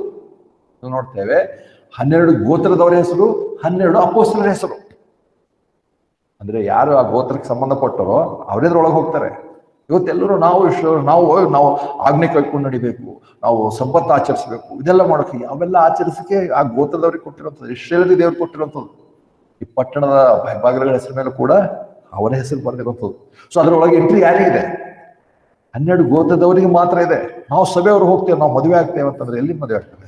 ಇಲ್ಲಿ ನಾವು ಪಟ್ಟಣದಲ್ಲಿ ನಮ್ಗಿಲ್ಲ. ನಾವು ಹೋಗ್ತೇವೆ ಬರ್ತೇವೆ, ಅದು ಬೇರೆ ವಿಷಯ. ಆದ್ರೆ ವಿಶೇಷವಾಗಿ ಪಟ್ಟಣ ಇರುವಂಥದ್ದು 12 ಗೋತ್ರದವರಿಗೆ. ಹಾಗಂತ ತಕ್ಷಣ ಅವ್ರು ಹೇಳ್ತಾರೆ ಇವರು ಇಲ್ಲ ಅಷ್ಟೇ ಅಲ್ಲ, 12 ಗೋತ್ರನೂ ಇದೆ, ಮತ್ತೆ 12 ಅಪೊಸ್ತಲರ ಹೆಸರಿದಲ್ಲ. ಹಾಗಿದ್ರೆ ಅಪೊಸ್ತಲರು ನಾವು ಚರ್ಚ್ನವರು, 12 ಗೋತ್ರ ಇಷ್ಟ ನಾವು ಒಟ್ಟಿಗೆ ಇರ್ತೇವೆ ಅಂತ ಹೇಳಿ ಇಲ್ಲ. ಈ 12 ಅಪೊಸ್ತಲರು ಯಾರು? ನಾವು ಅದನ್ನು ಕಳೆದ ವಾರದಲ್ಲಿ ನೋಡಿದ್ದೇವೆ. ಯೋಹಾನ ಸುವಾರ್ತೆಯಲ್ಲಿ ನೋಡಿದೆವು. ಅಂದ್ರೆ ಕರ್ತನು ಹೇಳ್ತಾನೆ, ನಾನು ತಿರುಗಿ ಬರುವಾಗ ಅವರು ಶಿಷ್ಯರು ಮತ್ತೆ ಕೇಳ್ತಾರೆ, ಹಾಗಿದ್ರೆ ನಾವೆಲ್ಲ ಬಿಟ್ಬಿಟ್ಟು ನೀನು ಹಿಂಬಾಲಿಸಿದ್ದೇವೆ, ನಮಗೇನು ಸಿಗ್ತದೆ ಅಂತ ಕೇಳಿದಾಗ ಕರ್ತನ ಅವ್ರಿಗೆ ಹೇಳಿದೆ ಅಂದ್ರೆ, ನಾನು ತಿರುಗಿ ರಾಜನ ಪಡ್ಕೊಂಡು ಬಂದಾಗ ನನ್ನೊಂದಿಗೆ ನೀವು 12 ಸಿಂಹಾಸನ ಮೇಲೆ ಕೂತ್ಕೊಂಡು 12 ಗೋತ್ರದವರಿಗೆ ಆಳ್ವಿಕೆ ಮಾಡ್ತೀರಾ, ಚರ್ಚೆ ಆಳ್ವಿಕೆ ಮಾಡ್ತೀರಾ ಅಂತ ಹೇಳಿಲ್ಲ. 12 ಗೋತ್ರ, ಇಸ್ರಾಯೇಲಿನ 12 ಗೋತ್ರದವರಿಗೆ ಆಳ್ವಿಕೆ ಮಾಡುವುದಕ್ಕೋಸ್ಕರ ಅಪೊಸ್ತಲರು ಕರ್ತನಾದ ಯೇಸು ಕ್ರಿಸ್ತ ನೇಮಿಸಿದ್ದಾನೆ, ಈ ಲೋಕದಲ್ಲಿ ಇರುವಾಗಲೇ ನೇಮಿಸಿದ್ದಾನೆ. ಅದಕ್ಕೆ ಅದರ ಬಗ್ಗೆ ಸ್ಪಷ್ಟತೆ ಇದೆ. ಅದಕ್ಕೆ ನಾವೆಲ್ಲಿ ಕ್ರಿಸ್ತನ ದೇಹ ಇಲ್ಲ ಅದರಲ್ಲಿ ಹೋಗುತ್ತೆ. ವಿಶ್ವಾಸಿಗಳಿಗೆ ಚರ್ಚಿಗೆ ಅದಲ್ಲ, ಅದು ಇರುವಂಥದ್ದೇ ಇಸ್ರಾಯೇಲರಿಗೋಸ್ಕರ ಇರುವಂಥ ಪಟ್ಟಣ. ಅದಕ್ಕೆ ನಾವು ಅದರಲ್ಲಿ ಮದುವೆ ಆಗಲ್ಲ. ಅದಕ್ಕೆ ಯಾರೋ ಸುಳ್ಳು ನಾವು ಮದುವೆ ಆಗ್ತಾ ಇದ್ರೆ ನಾನು ಹಾಗೆ ನಂಬ್ತಿದ್ದೆ ಮುಂಚೆ, ಅದು ತಪ್ಪದು. ಯಾಕಂದ್ರೆ ಹಿಂಗೆ ಪಾಸ್ಟರ್ಸ್ ಬೈಬಲ್ ಕಾಲೇಜ್ ಕಲಿಸ್ತಾ ಇರ್ತಾರೆ, ಹಾಗಾಗಿ ನಾವು ನಂಬ್ತಿದ್ದೆವು. ಆದರೆ ಬೈಬಲ್ನಲ್ಲಿ ಸ್ಪಷ್ಟತೆ ಉಂಟು, ಅವರಲ್ಲ. ಕ್ರಿಸ್ತನ ದೇಹ ಅದರಲ್ಲೇ. ಕ್ರಿಸ್ತನ ದೇಹ ಯಾಕೆ ಅದರಲ್ಲಿ ಅಂದ್ರೆ, ಕ್ರಿಸ್ತನ ದೇಹ ಎಫೆಸ 1ನೇ ಅಧ್ಯಾಯ ಪ್ರಕಾರ ಪರಲೋಕದಲ್ಲಿ ನಮ್ಮನ್ನು ಆಲ್ರೆಡಿ ಕುಳ್ಳಿರಿಸಿದ್ದಾನೆ. ಪರಲೋಕದಲ್ಲಿ ನಾವು ಆಲ್ರೆಡಿ ಇದ್ದೇವೆ. ಈ ದೇಹದಲ್ಲಿ ಲೋಕದಲ್ಲಿ ಇಲ್ಲಿದ್ದೇವೆ, ಇದರಲ್ಲಿ ಗೈರು ಹಾಜರಾದ ಆದ ತಕ್ಷಣ ನಾವು ಪರಲೋಕದಲ್ಲಿ ಕುಳಿಸ್ಬಿಟ್ಟಿದ್ದೇವೆ. ಅಲ್ಲಿರುವಂಥ ಅಂಧತ್ವ, ಅಲ್ಲಿರುವಂಥ ಸೇನೆ, ಅಲ್ಲಿರುವಂಥ ಅಧಿಪತಿಗಳನ್ನು ಹೊರದೊಬ್ಬಿಸಿ ಕ್ರಿಸ್ತನ ದೇಹದನ್ನು ಅಲ್ಲಿ ಅಧಿಕಾರ ನಡೆಸೋದಕ್ಕೆ ನಮ್ಮನ್ನು ಅಲ್ಲಿ ನೇಮಿಸಿದ್ದಾನೆ. ಸೊ ನಾವು ಪರಲೋಕದಲ್ಲಿದ್ದೇವೆ. ಈ ಲೋಕಕ್ಕೆ ಸಂಬಂಧಪಟ್ಟ ಹಾಗೆ ನೋಡ್ತೇವೆ ಮುಂದಿನ 20, 21, 22ನೇ ಅಧ್ಯಾಯಗಳಲ್ಲಿ ಈ ಲೋಕದ ಬಗ್ಗೆನೇ ಹೇಳಿರುವಂಥದ್ದು, ಲೌಕಿಕವಾದಂಥ ಸಂಗತಿ. ಅಲ್ಲಿ ಇಸ್ರಾಯೇಲರು ಅದರಲ್ಲಿ ಹೋಗುವಂಥದ್ದು, ಅದರಲ್ಲಿ ಇರುವಂಥದ್ದು ಮಾಡ್ತೇವೆ. ಅದಕ್ಕೆ ನಾವು ಅವಾಗಲೇ ಒಂದು ಹಾಡು ಕೂಡ ಆಡ್ದೇವಲ್ಲ, ನಮಗೆ ಬಿಡಾರ ಮಾತು ಕೊಟ್ಟು ಹೋಗಿದ್ದಾನೆ, ಬಿಡಾರ ಸ್ಥಾಪಿಸ್ತಾನೆ ಅಂತೇಳಿ. ಮಾತು ಕೊಟ್ಟಿದ್ದು ಯಾರಿಗೆ? ಯೋಹಾನ ಸುವಾರ್ತೆಯಲ್ಲೂ ಕೂಡ ಮಾತು ಕೊಟ್ಟಿರೋದು ಸಭೆಗಲ್ಲ, ಇಸ್ರಾಯೇಲರಿಗೆ ಮಾತು ಕೊಟ್ಟಿರುವಂಥದ್ದು. ಮತ್ತು ಬಿಡಾರ ಅಲ್ಲ, ಅದು ಮ್ಯಾನ್ಷನ್ ಅಂತ ಇರುವಂಥದ್ದು ಭವನ. ಅದನ್ನು ಸಿದ್ಧಪಡಿಸಿದ ಯಾವುದು ಇದೆ? ಯೆರೂಸಲೇಮ್ ಪಟ್ಟಣ. ಅವರಿಗೆ ಯಾವುದು ಮಾಡಿದ್ರು, ನಮಗಲ್ಲ. ಯಾಕಂದ್ರೆ ನಾವು ಗೊತ್ತಿಲ್ಲದೆ ಇರುವಾಗ ಹಾಡ್ತಿದ್ದೇವಲ್ಲ, ಸುಂದರವಾದ ಮನೆಯಲ್ಲಿ ನಾವೆಲ್ಲ ಹಾಡ್ತೇವೆ. ಪ್ರಕಟಣೆ ಹಂತದ ಹಾಡಿನ ಮೇಲೇನೆ ಆಧಾರ ಬರೆದಿರುವಂಥದ್ದು ನಾವು ಹಾಡ್ತೇವೆ. ಆದರೆ ನಾವು ಅದ್ರಲ್ಲಿ ಹೋಗಲ್ಲ. ಅಂದ್ರೆ ನಮಗೆ ಪ್ರವೇಶ ಇಲ್ಲ ಅಂತಲ್ಲ, ಆದ್ರೆ ಅದು ಲೌಕಿಕವಾಗಿ ಆಶೀರ್ವಾದ ಮಾಡಲ್ಪಟ್ಟವರಿಗೆ ಕೊಟ್ಟಿರುವಂತಹ ಸಂಗತಿ. ಸೊ ಯೆರೂಸಲೇಮ್ ಪಟ್ಟಣ ವಿಶೇಷವಾಗಿ ಅವರಿಗೆ ಉಂಟು. ಹಾಗಾದ್ರೆ ನಾವು ಇನ್ನೊಂದು ಸಂಗತಿ ನೋಡ್ತೇವೆ, ನಾವು ಇನ್ನು ಮುಂದೆ ಮದುವೆ ಆಗ್ಲಿಕ್ಕಿದ್ದೇವ ಅಥವಾ ಆವಾಗಲೇ ನಾವು ಕ್ರಿಸ್ತನಲ್ಲಿ ನಾವು ಸೇರಿದ್ದೇವ? ಈ ವಾಕ್ಯದ ಪ್ರಕಾರ ನೋಡಿದ್ರೆ ನಮಗೂ ಕ್ರಿಸ್ತನಿಗೆ ಇನ್ನೂ ಸಂಬಂಧ ಇಲ್ಲ, ನಾವು ಸೇರಿಲ್ಲ. ಮುಂದೆ ಚರ್ಚ್ ಎತ್ತಲ್ಪಟ್ಟ ಮೇಲೆ ಅವರು ತಿಳ್ಕೊತಾರೆ ಅಲ್ಲಿ ಮದುವೆ ಆಗ್ತೇವೆ ಅಂತ, ಅಲ್ಲಿವರೆಗೂ ನಮಗೆ ಸಂಬಂಧನೇ ಇಲ್ಲ. ಅದು ಬೈಬಲ್ ಹೇಳುತ್ತೆ 1 ಕೊರಿಂಥ 12 ಪ್ರಕಾರ ನಾವು ಯಾವ ಕ್ಷಣದಲ್ಲಿ ನಂಬುತ್ತೇವೋ ಆ ಕ್ಷಣದಲ್ಲಿ ಪರಿಶುದ್ಧಾತ್ಮನು ನಮ್ಮನ್ನು ಕ್ರಿಸ್ತನ ದೇಹಕ್ಕೆ ಸೇರಿಸಿದ್ದಾನೆ.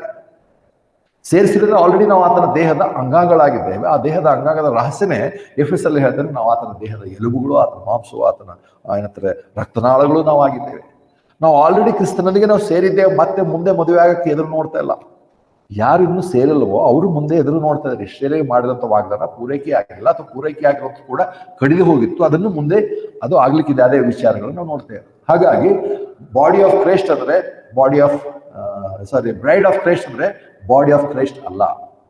ಅದು ಇಸ್ರೇಲರು ಕ್ರಿಸ್ತನಿಗೆ ವಿವಾಹವಾಗುವಂಥ ಸಂಗತಿ ಮುಂದೆ ಹೇಳಿರುವಂಥದ್ದು. ಎರಡನೇದಾಗಿ ನೋಡುವಾಗ ಅವರು ಏನಂತಾರೆ, ಆ ಒಂದು ಸಭೆ ತನ್ನಷ್ಟಕ್ಕೆ ತಾನೇ ಪಡಿಸಿಕೊಂಡಿರುವಂಥದ್ದು ಅಲ್ಲ. ನೋಡ್ತೇವೆ ಅವರು ಬಂದಿರುವಂಥವ್ರು ಯಾರು ಅಂದ್ರೆ ನಾವು ನೋಡ್ತೇವೆ 19ನೇ ಅಧ್ಯಾಯದಲ್ಲಿ ನಾವು ನೋಡಿದೆವು. 19ನೇ ಅಧ್ಯಾಯ 7ನೇ ವಚನ, ಪ್ರಕಟಣೆ 19ನೇ ಅಧ್ಯಾಯ 7ನೇ ವಚನದಲ್ಲಿ, ಸಂತೋಷ ಪಡೋಣ, ಹರ್ಷಗೊಳ್ಳೋಣ, ಆತನ ಘನಪಡಿಸೋಣ, ಯಾಕಂದ್ರೆ ಕುರಿಮರಿಯಾದ ಆತನ ವಿವಾಹ ಬಂತು, ಆತನಿಗೆ ವಿವಾಹವಾಗುವ ಕನ್ಯೆಯು ತನ್ನನ್ನು ಸಿದ್ಧ ಮಾಡಿಕೊಂಡಿದ್ದಾಳೆ. ಅದು ಯಾರು? ಪ್ರಕಟಣೆ ಅಂತ 2ನೇ ಅಧ್ಯಾಯ 3ನೇ ಅಧ್ಯಾಯ ಸಭೆಗಳಿಗೆ ಬರೆದಿರುವಂಥ ಪತ್ರ ನಮ್ಗೆ ಗೊತ್ತಾಗುತ್ತೆ. ಅಲ್ಲಿ ಯಾರು ಕೊನೆಯವರೆಗೂ ಕಾದಿರ್ತಾರೋ, ಯಾರು ಹಿಂಸೆಗಳನ್ನು ತಾಳ್ಕೊಂಡಿರ್ತಾರೋ ಅವರಿಗೆ ನೀತಿ ಎಂಬ ನಿಲುವಂಗಿಯನ್ನು ನಾನು ಕೊಡ್ತೇನೆ ಅಂತ ದೇವರು ಹೇಳಿದ್ರು. ಇಲ್ಲಿ ಆ ನಿಲುವಂಗಿಯನ್ನು ಹಾಕೊಂಡು ಸಿದ್ಧಪಡಿಸಿಕೊಂಡು, ಯಾಕಂದ್ರೆ 8ನೇ ವಚನ ನೋಡ್ತೇವೆ ಮುಂದೆ, ಅದೇ ಪ್ರಕಟಣೆ ಅಂತ 19ನೇ ಅಧ್ಯಾಯ 8ನೇ ವಚನ, ನಿರ್ಮಲವಾದ ಬಿಳಿ ನಯವಾದ ನಾರುಮಡಿಯನ್ನು ಧರಿಸಿಕೊಳ್ಳೋದಕ್ಕೆ ಆಕೆಗೆ ಅನುಗ್ರಹಿಸೋಣವಾಗಿತ್ತು. ಯಾಕಂದ್ರೆ ಆ ನಾರುಮಡಿಯು ಪರಿಶುದ್ಧರ ನೀತಿಯೇ. ಇದು ಯಾರು? ಪ್ರಕಟಣೆ ಗ್ರಂಥದಲ್ಲಿ ಹೇಳುವಂತ 2-3 ಏನ್ ಚರ್ಚ್ಗಳಿವೆ, 7 ಚರ್ಚ್ಗಳು ಕೂಡ ಕ್ರಿಸ್ತನ ದೇಹದ ಚರ್ಚ್ಗಳಲ್ಲ. ನಾವು ಪ್ರಾರಂಭದಲ್ಲಿ ನಾವು ಹಾಗೆ ಕಲ್ತಿದ್ದೇವೆ, ಆದ್ರೆ ಅಲ್ಲ. ಅಲ್ಲಿರುವಂತ ಸಭೆಗಳಿಗೆ ಈ ವಾಕ್ಯಗಳು ಹೇಳಿದ್ರು. ಸಭೆ ಸಂಕಟ ಕಾಲದಲ್ಲಿ ಹಾದು ಹೋಗಲಿರುವಂತ ಸಭೆಗಳಿಗೆ ಆ ಮಾತು ಹೇಳ್ತಿರುವಂಥದ್ದು. ಕ್ರಿಸ್ತನ ದೇಹ ಸಂಕಟ ಕಾಲದಲ್ಲಿ ಹೋಗಲ್ಲ. ಸಂಕಟ ಕಾಲ ಪ್ರಾರಂಭವಾಗೋದಕ್ಕಿಂತ ಮುಂಚೆ ಕ್ರಿಸ್ತನ ದೇಹ ಈ ಲೋಕದಿಂದ ಎತ್ತಲ್ಪಡುತ್ತೆ. ಇವರು ನಿಲುವಂಗಿಯನ್ನು ತಮ್ಮ ಶ್ರಮದಿಂದ ಕಷ್ಟಪಟ್ಟು ಸಂಪಾದಿಸಿಕೊಂಡಿದ್ದಾರೆ. ಅದಕ್ಕೇನು ಹೇಳ್ತಾರೆ, ನೋಡು ತನ್ನನ್ನು ತಾನು ಸಿದ್ಧ ಮಾಡಿಕೊಂಡಿದ್ದಾಳೆ. ಇವರಿಗೆ ಸಂಕಟ ಕಾಲದಿರುವ ಒಂದು ಕಾನೂನು ನ್ಯಾಯ ಅಥವಾ ಹಳೆ ಒಡಂಬಡಿಕೆ ಪ್ರಕಾರ ಅದೇ. ಆದ್ರೆ ಬಾಡಿ ಆಫ್ ಕ್ರೈಸ್ಟ್ ಅಥವಾ ಚರ್ಚ್ ಏನ್ ಮಾಡ್ತೆ? ತನ್ನನ್ನು ತಾನು ಸಿದ್ಧಪಡಿಸ್ಕೊತಾ ಇಲ್ಲ. ಅದನ್ನೇ ನಾವು ನೋಡ್ತೇವೆ ಎಫೆಸ 5ನೇ ಅಧ್ಯಾಯದಲ್ಲಿ ನೋಡ್ತೇವೆ. ಎಫೆಸ 5ನೇ ಅಧ್ಯಾಯ 27ನೇ ವಚನದಲ್ಲಿ, 26ನೇ ವಚನದಲ್ಲಿ, ಎಫೆಸ 5:26-27, ಮತ್ತು ಆತನದನ್ನು ವಾಕ್ಯವೆಂಬ ನೇನೆಂತೊಳೆದು ಪ್ರತಿಷ್ಠೆ ಶುದ್ಧ ಮಾಡಿದಲ್ಲದೆ ಅದನ್ನು ಕಳಂಕ ಸುಕ್ಕು ಇಂಥದ್ದು ಯಾವುದಿಲ್ಲದೆ ಪರಿಶುದ್ಧವೂ ದೋಷವಿಲ್ಲದ ಆಗಿರೋ ಮಹಿಮೆಯುಳ್ಳ ಸಭೆಯನ್ನಾಗಿ ತನಗೆ ತಾನೇ ಸಮರ್ಪಿಸಿಕೊಳ್ಳಬೇಕೆಂದಿದ್ದಾನೆ. ಸಭೆ ಏನಿದೆ? ನಾವು ಕೆಲಸ ಮಾಡ್ತಾ ಇಲ್ಲ. ಇವತ್ತು ಕೃಪೆಯ ಕಾಲದಲ್ಲಿ, ಗ್ರೇಸ್ ಅಂತ ಹೇಳಿ ಏನ್ ಹೇಳ್ತೇವೆ, ಕೃಪೆಯ ಕಾಲದಲ್ಲಿ ನಮ್ಮ ಯಾವುದೇ ನೀತಿವಂತಿಕೆ ನಡೆಯಲ್ಲ. ನಮ್ಮ ಯಾವುದೇ ಕಾರ್ಯಗಳನ್ನ ನಾವು ರಕ್ಷಣೆ ಹೊಂದೋದು ಸಾಧ್ಯ ಇಲ್ಲ. ಯಾವಾಗಲೂ ಅದೇ ಉಂಟು. ಆದ್ರೆ ಇಲ್ಲಿ ನಾವು ನೋಡ್ತೇವೆ, ಸಭೆ ಸಿದ್ಧ ಮಾಡ್ಕೋತಿಲ್ಲ, ಕರ್ತನು ಸ್ವತಃ ಸಿದ್ಧಪಡಿಸ್ತಾ ಇದ್ದಾನೆ ಸಭೆಗೆ. ಏನ್ ಹೇಳ್ತಾನೆ? ತನ್ನನ್ನು ತಾನೇ ಸಮರ್ಪಿಸ್ಕೊಳ್ಬೇಕಂತೇಳಿ ವಾಕ್ಯ ನೀರಿನ ತೊಳೆದು ಅದಕ್ಕೆ ಕಳಂಕ ಸುಕ್ಕು ಎಲ್ಲ ಇಲ್ಲೇ ಮಾಡತ್ತೆ ನಮ್ಮದು. ಆದ್ರೆ ಯೆರೂಸಲೇಮ್ ಪಟ್ಟಣ ಮಾಡಿರುವಂತವ್ರು ನಯವಾದ ನಾರುಮಡಿ, ನಿರ್ಮಲವಾದ ನಾರುಮಡಿ ಹಾಕೊಂಡಿರೋ ತಮ್ಮನ್ನು ತಾವು ಸಿದ್ಧ ಮಾಡ್ಕೊಂಡಿದ್ದಾರೆ. ಹಾಗಿದ್ರೆ ಅಲ್ಲಿ ಸಿದ್ಧ ಮಾಡ್ಕೊಳ್ಳುವಂಥದ್ದು, ಇಲ್ಲಿ ಕ್ರಿಸ್ತನ ಸಿದ್ಧಪಡಿಸುವಂಥದ್ದು ವ್ಯತ್ಯಾಸ ಉಂಟು. ಇವರು ಅವರಲ್ಲ, ಅವರು ಇವರಲ್ಲ, ನಾವು ಅವರಲ್ಲ. ಮತ್ತು ಅವರಿಗೆ ಆ ನಿಲುವಂಗಿ ಕೊಡಲ್ಪಡುತ್ತದೆ, ನಮಗೆ ನಿಲುವಂಗಿ ಇಲ್ಲ. ಅನೇಕ ವಾಕ್ಯಗಳು ಹಾಗೆ ಹೇಳಿದ ತಕ್ಷಣ ನಮಗೆ ಅನ್ಕೊಳ್ತೇವೆ, ನಾವು ಕ್ರಿಸ್ತನ ನೀತಿಯನ್ನು ನಾವು ಹೊಂದಿದ್ದೇವೆ.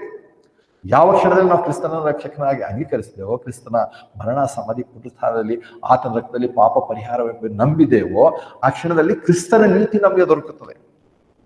ಮತ್ತೆ ನಮಗೆ ಯಾವ ನಿಲುವಂಗಿ ದೇವರು ತೋರಿಸಲ್ಲ. ಆದ್ರೆ ಸಂಕಟದ ಕಾಲದಲ್ಲಿ ಹಾದು ಹೋಗುವಂತ ಆ ಸಭೆಗೆ, ಆ ವಿಶ್ವಾಸಗಳಿಗೆ ನಿಲುವಂಗಿ ಕೊಡಲ್ಪಡುತ್ತದೆ. ಅವರು ಸಿದ್ಧಪಡಿಸ್ಕೊಳ್ತಾರೆ. ಇಲ್ಲಿ ಸಭೆ ಸಿದ್ಧಪಡಿಸ್ಕೊಳ್ಳೋ ಕ್ರಿಸ್ತನೇ ನಮಗೆ ಒದಗಿಸ್ತಾರೆ. ಇದೇ ಕೃಪೆಗೂ ಮತ್ತು ಧರ್ಮಶಾಸ್ತ್ರಕ್ಕೆ ಇರುವಂತಹ ವ್ಯತ್ಯಾಸ. ಇನ್ನೊಂದು ವಿಷಯ ನೋಡ್ತೇವೆ, ಅಂದ್ರೆ ಇದರ ಮೂಲಕ ನಾವು ಆ ಒಂದು ಸಭೆಗೆ ಸಂಬಂಧಪಟ್ಟಿಲ್ಲ. ಅದು ಇಸ್ರೇಲರು. ನಾವು ಪರಲೋಕದಲ್ಲಿ ಆಲ್ರೆಡಿ ಕ್ರಿಸ್ತನ ದೇಹಕ್ಕೆ ಸೇರಿದ್ದೇವೆ, ಕ್ರಿಸ್ತನ ದೇಹದ ಅಂಗಾಂಗಗಳಾಗಿದ್ದೇವೆ. ಮತ್ತೆ ಬಾಡಿ ತಕ್ಕೊಂಡು ಆತನ ಮದುವೆ ಮಾಡ್ಕೊಳ್ತಾನ? ಐತಲ್ಲಿ ಹೇಳಿರುವ ವಾಕ್ಯಗಳ ಪ್ರಕಾರ ಗಂಡ ಹೆಂಡತಿ ಆದ್ಮೇಲೆ ಇಬ್ಬರು ಒಂದೇ ಶರೀರವಾಗ್ತಾರೆ. ಆದ್ರೆ ಇಲ್ಲಿನ ವಾಕ್ಯ ಪ್ರಕಾರ ನಾವು ಆಲ್ರೆಡಿ ಆತನ ಶರೀರವಾಗಿದ್ದೇವೆ. ಶರೀರವಾದ್ಮೇಲೆ ಮತ್ತೆ ತಿರುಗಿ ಹೋಗಿ ಪರಲೋಕದಲ್ಲಿ ಯಾಕೆ ಮದುವೆ ಆಗುತ್ತೆ? ಇನ್ನು ಯಾರು ಸೇರಿದ್ರು ಅವರು ಮದುವೆ ಆಗ್ತಾರೆ. ಆದ್ರೆ ಇನ್ನೊಂದು ವಾಕ್ಯದಲ್ಲಿ ಸ್ಪಷ್ಟತೆ ಆಗ್ಬೇಕಾಗಿರುವಂಥದ್ದು ಇಲ್ಲಿ ಏನಂದ್ರೆ, ಇಲ್ಲಿ ಮೊದಲಿಂಗನ ಯಾರು ಅವಳೇ ನೋಡಿ ಪ್ರಕಾರ ಕರ್ತನಾದ ಯೇಸು ಕ್ರಿಸ್ತನೇ ಮೊದಲಿಂಗನು. ಅದನ್ನೇ ಯೋಹಾನನು ಹೇಳಿದೆ. ಯೋಹಾನ 2ನೇ ಅಧ್ಯಾಯ ನೋಡ್ತೇವೆ. ಬಾಪ್ತಿಸ್ಮದ ಯೋಹಾನನು ಕರ್ತನಾದ ಯೇಸು ಕ್ರಿಸ್ತನ ಬಗ್ಗೆ ಹೇಳಿರುವಂಥದ್ದು. ಮತ್ತು ಅಷ್ಟೇ ಅಲ್ಲ, 11ನೇ ಅಧ್ಯಾಯ ಅಥವಾ 9ನೇ ಅಧ್ಯಾಯ ನೋಡ್ತೇವೆ, ಕ್ರಿಸ್ತನ ಸ್ವತಃ ಹೇಳ್ತಾನೆ ತಾನೇ ಮೊದಲಿಂಗನಿಂದಾಗಿ ಕರ್ತನಾದ ಯೇಸು ಕ್ರಿಸ್ತನ ಮೊದಲಿಂಗನು.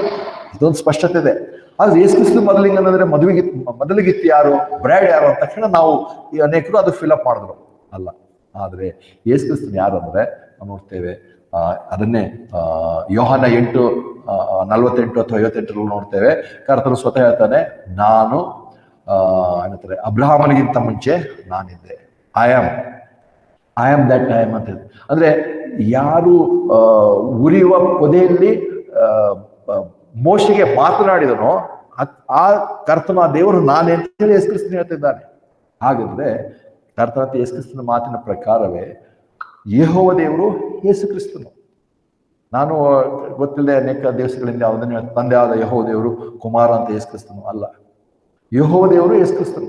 ಹಳೆ ಒಡಂಬಡಿಕೆಯಲ್ಲಿ ಯೆಹೋವ ದೇವರಿಂದ ಆಗಿ ಕಾಣ್ತದೆ. ಯಾಕಂದ್ರೆ ಕರ್ತನ ಯೇಸು ಕ್ರಿಸ್ತನ ಮಾತು ಪ್ರಕಾರ I am that I am, ನಾನು ಅಬ್ರಹಾಮನಿಗಿಂತ ಮುಂಚೆ ನಾನಿದ್ದೆ. ಯಾರು ಆತನು? I am. ಕರ್ತನಂತ ಯೇಸು ಕ್ರಿಸ್ತನೇ. ಯೇಸು ಕ್ರಿಸ್ತನೇ ಮೊದಲಿಂಗನು ಮತ್ತು ಮೊದಲಿಗೆ ನಾವಲ್ಲ, ಸಭೆ ಯೆರೂಸಲೇಮ್ ಆಗಿದೆ. ಎರಡನೇ ಸಂಗತಿ ನೋಡಿದ. ಮೂರನೇದಾಗಿ ನೋಡುವಾಗ ಇಲ್ಲಿ ವಿವಾಹವಾಗೋದಕ್ಕೆ ಈ ಸಮಯದಲ್ಲಿ ಬರ್ತಲ್ಲ, ಯಾಕಂದ್ರೆ ಮುಂದೆ ಆಗ್ತದೆ ವಿವಾಹವಾಗುವಂಥದ್ದು ಮುಂದೆ ಇದೆ. ಇಲ್ಲಿ ಅವರ ಡ್ರೆಸ್ ಒಂದು ನೋಡಿದೆವು, ಏನಂತಾರೆ, ಅವರು ನಯವಾದಂಥ ನಿರ್ಮಲವಾದ ಶುಭ್ರವಾದ ನಿಲುವಂಗಿ ಹಾಕೊಂಡಿದ್ದಾರೆ. ಆದರೆ ಕರ್ತನ ಹೇಗೆ ಬರ್ತಿದ್ದಾನೆ? ವಿವಾಹ ರೆಡಿ ಆಗಿದೆ, 7ನೇ ವರ್ಷದಲ್ಲಿ ವಿವಾಹ ರೆಡಿ ಆಗಿದೆ. ಆದರೆ ಆತನ ಬರ್ತಿರೋದು ಹೇಗೆ? 12ನೇ ವರ್ಷ ನೋಡ್ತೇವೆ. ಅದೇ ಪ್ರಕಟಣೆಗಂತ 19ನೇ ಅಧ್ಯಾಯ 12ನೇ ವರ್ಷದಿಂದ ಪ್ರಕಟಣೆಗಂತ 19ನೇ ಅಧ್ಯಾಯ 12ನೇ ವಚನ. ಆತನ ಕಣ್ಣುಗಳು ಬೆಂಕಿ ಉರಿಯಂತಿದ್ದವು, ಆತನ ತಲೆ ಮೇಲೆ ಅನೇಕ ಕಿರೀಟಗಳು ಇದ್ದವು, ಬರೆಯಲ್ಪಟ್ಟ ಹೆಸರು ಆತನಿಗಿತ್ತು, ಅದು ಆತನಿಗೆ ಹೊರತು ಮತ್ತಾರಿಗೂ ತಿಳಿದಿರಲಿಲ್ಲ. ಆತನು ರಕ್ತದಲ್ಲಿ ಎದ್ದಿದ್ದ ವಸ್ತ್ರ ಧರಿಸಿಕೊಂಡಿದ್ದನು, ಆತನ ಹೆಸರು ದೇವರ ವಾಕ್ಯ ಎಂದು ಕರೆಯಲ್ಪಡ್ತದೆ. ಇಲ್ಲ ನೋಡುವಾಗ ಮದುವೆ ರೆಡಿಯಾಗಿದೆ. ಇಲ್ಲಿ ಹುಡುಗಿಯೇನೋ ಕನ್ಯೆಯನೋ ನಯವಾದ ನಿರ್ಮಲ ಮಡಿಯನ್ನು ಬಟ್ಟೆಯನ್ನು ಹಾಕೊಂಡಿದ್ದಾರೆ. ಈತ ನೋಡಿದ್ರೆ ರಕ್ತಮಯವಾದಂತ ಡ್ರೆಸ್ ಹಾಕೊಂಡಿದ್ದಾನೆ. ಮದುವೆಗೆ ಆತನ ಕತ್ತಿ ತಗೊಂಡ್ಬರ್ತಿದ್ದಾನೆ. ಇವತ್ತು ಅನೇಕರು ಇಲ್ಲಿ ಕೆಲವರಿಗೆ ತೋರಿಸ್ತಲ್ಲ, ತಾವು ಬಹಳ ದೊಡ್ಡ ರೌಡಿ ಅಂತ ಹೇಳಿ ತೋರ್ಸೋದಕ್ಕೆ ಕೇಕ್ ಕಟ್ ಮಾಡುವಾಗ ತಲವಾರದಿಂದ ಕಟ್ ಮಾಡೋಂಥ ನೋಡಿದ್ದೇವೆ. ಎಷ್ಟೋ ಜನ ಪೊಲೀಸರು ಹಿಡ್ಕೊಂಡು ಹೋಗಿರೋದು. ಆದ್ರೆ ಇಲ್ಲಿ ನೋಡುವಾಗ ಯಾರು ಮದುವೆಗೆ ಡ್ರೆಸ್ ರಕ್ತ ಮಾಡ್ಕೊಂಡು ಕತ್ತಿ ತಗೊಂಡ್ಬರ್ತಾನೆ ಅಂದ್ರೆ ಇಲ್ಲಿ ಹೇಳ್ತಿರುವಂತ ಸಂಗತಿಯೇ ಬೇರೆ. ಯಾಕಂದ್ರೆ ಅದು ಆಗೋದಕ್ಕೆ ಅಲ್ಲಿ ಮದುವೆ ಆಗ್ತಾ ರೆಡಿ ಆಗಿದೆ, ಆದ್ರೆ ಮದುವೆ ಆಗ್ತಾ ಇಲ್ಲ. ಮದುವೆ ಆಗುವಂಥದ್ದು ಮುಂದೆ ಇದೆ, ನಾವು ಮುಂದಿನ ವಾಕ್ಯಕ್ಕೆ ಬರ್ತೇವೆ. ಇಲ್ಲಿ ಆತನಾದ್ರೂ ಏನಂತಾರೆ, ಕತ್ತಿ ತಗೊಂಡು ಡ್ರೆಸ್ ಎಲ್ಲ ರಕ್ತ ಅಂದ್ರೆ ಅಷ್ಟು ಜನರನ್ನು ಸಂಹರಿಸೋದಕ್ಕೋಸ್ಕರ, ದೇವರ ಉಗ್ರವಾದಂಥ ಕೋಪವನ್ನು ಅವ್ರ ಮೇಲೆ ಸುರಿಯೋದಕ್ಕೋಸ್ಕರ, ಕರ್ತನಾದ ಯೇಸು ಕ್ರಿಸ್ತನನ್ನು ತಿರಸ್ಕರಿಸುವಂಥ ಜನರ ಮೇಲೆ ತನ್ನ ಉಗ್ರವಾದಂಥ ಕೋಪ ತೋರಿಸೋದಕ್ಕೋಸ್ಕರ ಆತನು ಬರ್ತಿದ್ದಾನೆ. ಅದೇ ಅಧ್ಯಾಯದಲ್ಲಿ ನಾವು ನೋಡ್ತಿದ್ದೇವೆ. ಅಂದ್ರೆ ಆತನ ಡ್ರೆಸ್ ಮದುವೆ ಡ್ರೆಸ್ ಅಲ್ಲ, ಯುದ್ಧದ ಡ್ರೆಸ್. ಗತಿ ಅಷ್ಟೇ ಅಲ್ಲ, ಮತ್ತೆ ನೋಡ್ತೇವೆ 15ನೇ ವಚನ ನೋಡ್ತೇವೆ, ಅದೇ 19ನೇ 15ನೇ ವಚನ. ಜನಾಂಗಗಳನ್ನು ಹೊಡೆಯೋದಕ್ಕಾಗಿ ಹರಿತವಾದ ಕತ್ತಿಯು ಆತನ ಬಾಯಿಂದ ಹೊರಡುತ್ತವೆ, ಆತನು ಅವರನ್ನು ಕಬ್ಬಿಣದ ಕೋಲಿಂದ ಆಳುವನು, ಆತನ ಸರ್ವಶಕ್ತ ದೇವರ ಉಗ್ರವೆಂಬ ದ್ರಾಕ್ಷಿ ತೊಟ್ಟಿಯಲ್ಲಿರುವುದನ್ನು ತುಳಿಯುತ್ತಾನೆ, ಆತನ ತೊಡೆ ಮೇಲೆ ವಸ್ತ್ರದ ಮೇಲೆಯೂ ರಾಜನು ಕರ್ತನ ಎಂದು ಹೆಸರು ಬರೆದಿದೆ. ಅಂದ್ರೆ ಇಲ್ಲಿ ಮದುವೆ ಇಲ್ಲಿ ಆಗ್ತಿಲ್ಲ. ಆತನು ಇಲ್ಲಿ ಏನ್ ಮಾಡ್ತಾನೆ? 1000 ವರ್ಷದ ಆಳ್ವಿಕೆಯ ಬಗ್ಗೆ ಇಲ್ಲಿ ಬರ್ತಿದ್ದಾನೆ. 1000 ವರ್ಷದ ಆಳ್ವಿಕೆ ಆಗ್ಬೇಕಾದ್ರೆ ಅದಕ್ಕಿಂತ ಮುಂಚೆ ಸಂಹರಿಸುವುದಕ್ಕೋಸ್ಕರ ಆತನು ದೇವರ ಉಗ್ರವಾದಂಥ ಕೋಪ ತಗೊಂಡು ಬಂದಿದ್ದಾನೆ. ಇದು ಇನ್ನೊಂದು ಸಂಗತಿ ಮದುವೆ ವಿಷಯದಲ್ಲಿ ನೋಡ್ತೇವೆ. ಅಂದ್ರೆ ಮದುವೆ ಡ್ರೆಸ್ ಅಲ್ಲ, ಇಲ್ಲಿ ಬೇರೆನೇ ಸಂಗತಿಯನ್ನು ನೋಡ್ತೇವೆ. ಹಾಗಿರುವಾಗ ಇಲ್ಲಿ ಇಷ್ಟೊಂದು ಸಂಗತಿಗಳಾದ್ಮೇಲೆ ನೋಡ್ತೇವೆ ಇಲ್ಲಿ ಅಂದ್ರೆ ಆತನು ಇಲ್ಲಿ ಹೇಳುವಾಗ ಯೋಹಾನನಿಗೆ ತೋರಿಸಿದ್ದು, ಬಾ ವಿವಾಹ ಆಗುವಂತ ಕನ್ಯೆ ನಾನು ನಿಮ್ಗೆ ತೋರಿಸ್ತೇನೆ ಅಂತ ಹೇಳ. ತೋರ್ಸಕ್ಕೆ ಹೋಗಿ ನೋಡಿಸತ್ತಿಗೆ ಆತನಿಗೆ ಆಶ್ಚರ್ಯ ಆಗಿರ್ಬೋದು. ಇದೇನು ಕನ್ಯೆ ಅಲ್ಲ, ಆದ್ರೆ ಯೆರೂಸಲೇಮ್ ಪಟ್ಟಣ ಹಾಗೆ ಬರ್ತಿದೆ ಅಂತಕ್ಕೆ. ಅದಕ್ಕೆ ಯೆರೆಮೀಯ 2:2 ನೋಡಿದ್ದೇವೆ. ಯೆರೂಸಲೇಮ್ ಪಟ್ಟಣ ಅಂದ ತಕ್ಷಣ ಪಟ್ಟಣವೇ ಅಲ್ಲ, ಪಟ್ಟಣದಲ್ಲಿರುವಂಥ ನಿವಾಸಿಗಳ ಬಗ್ಗೆ ಆ ರೀತಿಯಾಗಿ ಹೇಳಿರುವಂಥದ್ದು. ಆದರೂ ಒಂದು ರೀತಿ ನಮಗೆ ಸ್ಪಷ್ಟವಾಗಿ ಅರ್ಥ ಆಗಲ್ಲ. ದೇವರು ಯೆರೂಸಲೇಮ್ ಅನ್ನು ಒಂದ್ ಕಡೆ ಚಿಯೋನ್ ಅಂತ ಹೇಳಿ ಕರಿತಾನೆ, ಒಂದ್ ಕಡೆ ಯೆರೂಸಲೇಮ್ ಅಂತ ಕರಿತಾನೆ. ಆ ಯೆರೂಸಲೇಮ್ ಚಿಯೋನನ್ನೇ ಆತನು ಒಂದು ರೀತಿ ಮನುಷ್ಯರಿಗೆ ಮಾತನಾಡ್ತಾನೆ ಪಟ್ಟಣವನ್ನೇ. ಅದಕ್ಕೆ ನಾವು ನೋಡ್ತೇವೆ ಆ ಪಟ್ಟಣದ ಬಗ್ಗೆನೆ ದೇವರು ಅಷ್ಟೊಂದು ಪ್ರೀತಿ ಇರೋದ್ರಿಂದಲೇ ಅದನ್ನು ಪರಮಗೀತೆ ಸಾಂಗ್ ಆಫ್ ಸಾಲಮನ್ ಬುಕ್ ಏನಿದೆ, ಆ ಪುಸ್ತಕ ಕರ್ತನು ಯೆರೂಸಲೇಮಿನ ಬಗ್ಗೆ ಇರುವಂತಹ ಪ್ರೀತಿಯ ಬಗ್ಗೆ ಬರೆದಿರುವಂತಹ ಪುಸ್ತಕ ಅದೇ. ಅನೇಕರು ಅದನ್ನು ಪ್ರಶ್ನೆ ಕೇಳಿದ್ದಾರೆ. ನನ್ನ ಹೆಂಡತಿಗೂ ಪ್ರಶ್ನೆ ಕೇಳ್ತಾನಂತೆ, ಯಾಕೆ ಪರಮಗೀತ ಪುಸ್ತಕ ಇದೆ, ಅದರಲ್ಲಿ ಬರೆದಿದೆ ಏನಿದೆ? ಇವತ್ತು ಅನೇಕರು ಹೇಳ್ತಾರೆ, ಕ್ರಿಸ್ತನಿಗೂ ಚರ್ಚ್ಗಿರುವಂಥ ಸಂಬಂಧ ಅದರಲ್ಲಿ ಬರೆದಿದ್ದಾರೆ. ಇಲ್ಲ, ಕ್ರಿಸ್ತನ ದೇಹ ರಹಸ್ಯವಾಗಿತ್ತು, ಮಿಸ್ಟ್ರಿ. ಕ್ರಿಸ್ತನ ದೇಹ ಮೊದಲೆಂದು ಪ್ರಕಟವಾಗಿರ್ಲಿಲ್ಲ. ಹಾಗೆ ಪರಮಗೀತ ಹೇಗೆ ಚರ್ಚಿಗೆ ಸಂಬಂಧ ಪಡುತ್ತೆ? ಇದಲ್ಲ, ಇದು ಬದಲಾಗಿ ಕ್ರಿಸ್ತನಿಗೂ ಯೆರೂಸಲೇಮಿಗಿರುವಂಥ ಸಂಬಂಧದ ಬಗ್ಗೆ, ಆ ಒಂದು ಪ್ರೀತಿಯನ್ನು ಮನುಷ್ಯರ ಭಾಷೆಯಲ್ಲಿ ವಿವರಣೆ ಮಾಡುವಂಥ ರೀತಿಯಲ್ಲಿ ಪರಮಗೀತ ಪುಸ್ತಕ ಬಂದಿರುವಂಥದ್ದಾಗಿದೆ. ಅದಕ್ಕೆ ನೋಡ್ತೇವೆ, ಪರಮಗೀತೆ 4ನೇ ಅಧ್ಯಾಯ 2ನೇ ವಚನಕ್ಕೆ ಬರ್ತೇವೆ. ಅಲ್ಲಿರುವಂಥ ಗಿಡ ಮರಗಳ ಬಗ್ಗೆ, ಅವುಗಳ ಬಗ್ಗೆ ಒಂದು ರೀತಿ ವಿವರಿಸಿ ಕೊಂಡಾಡ್ತಿರುವಂಥ ಸಂಗತಿ ನಾವು ನೋಡ್ತೇವೆ.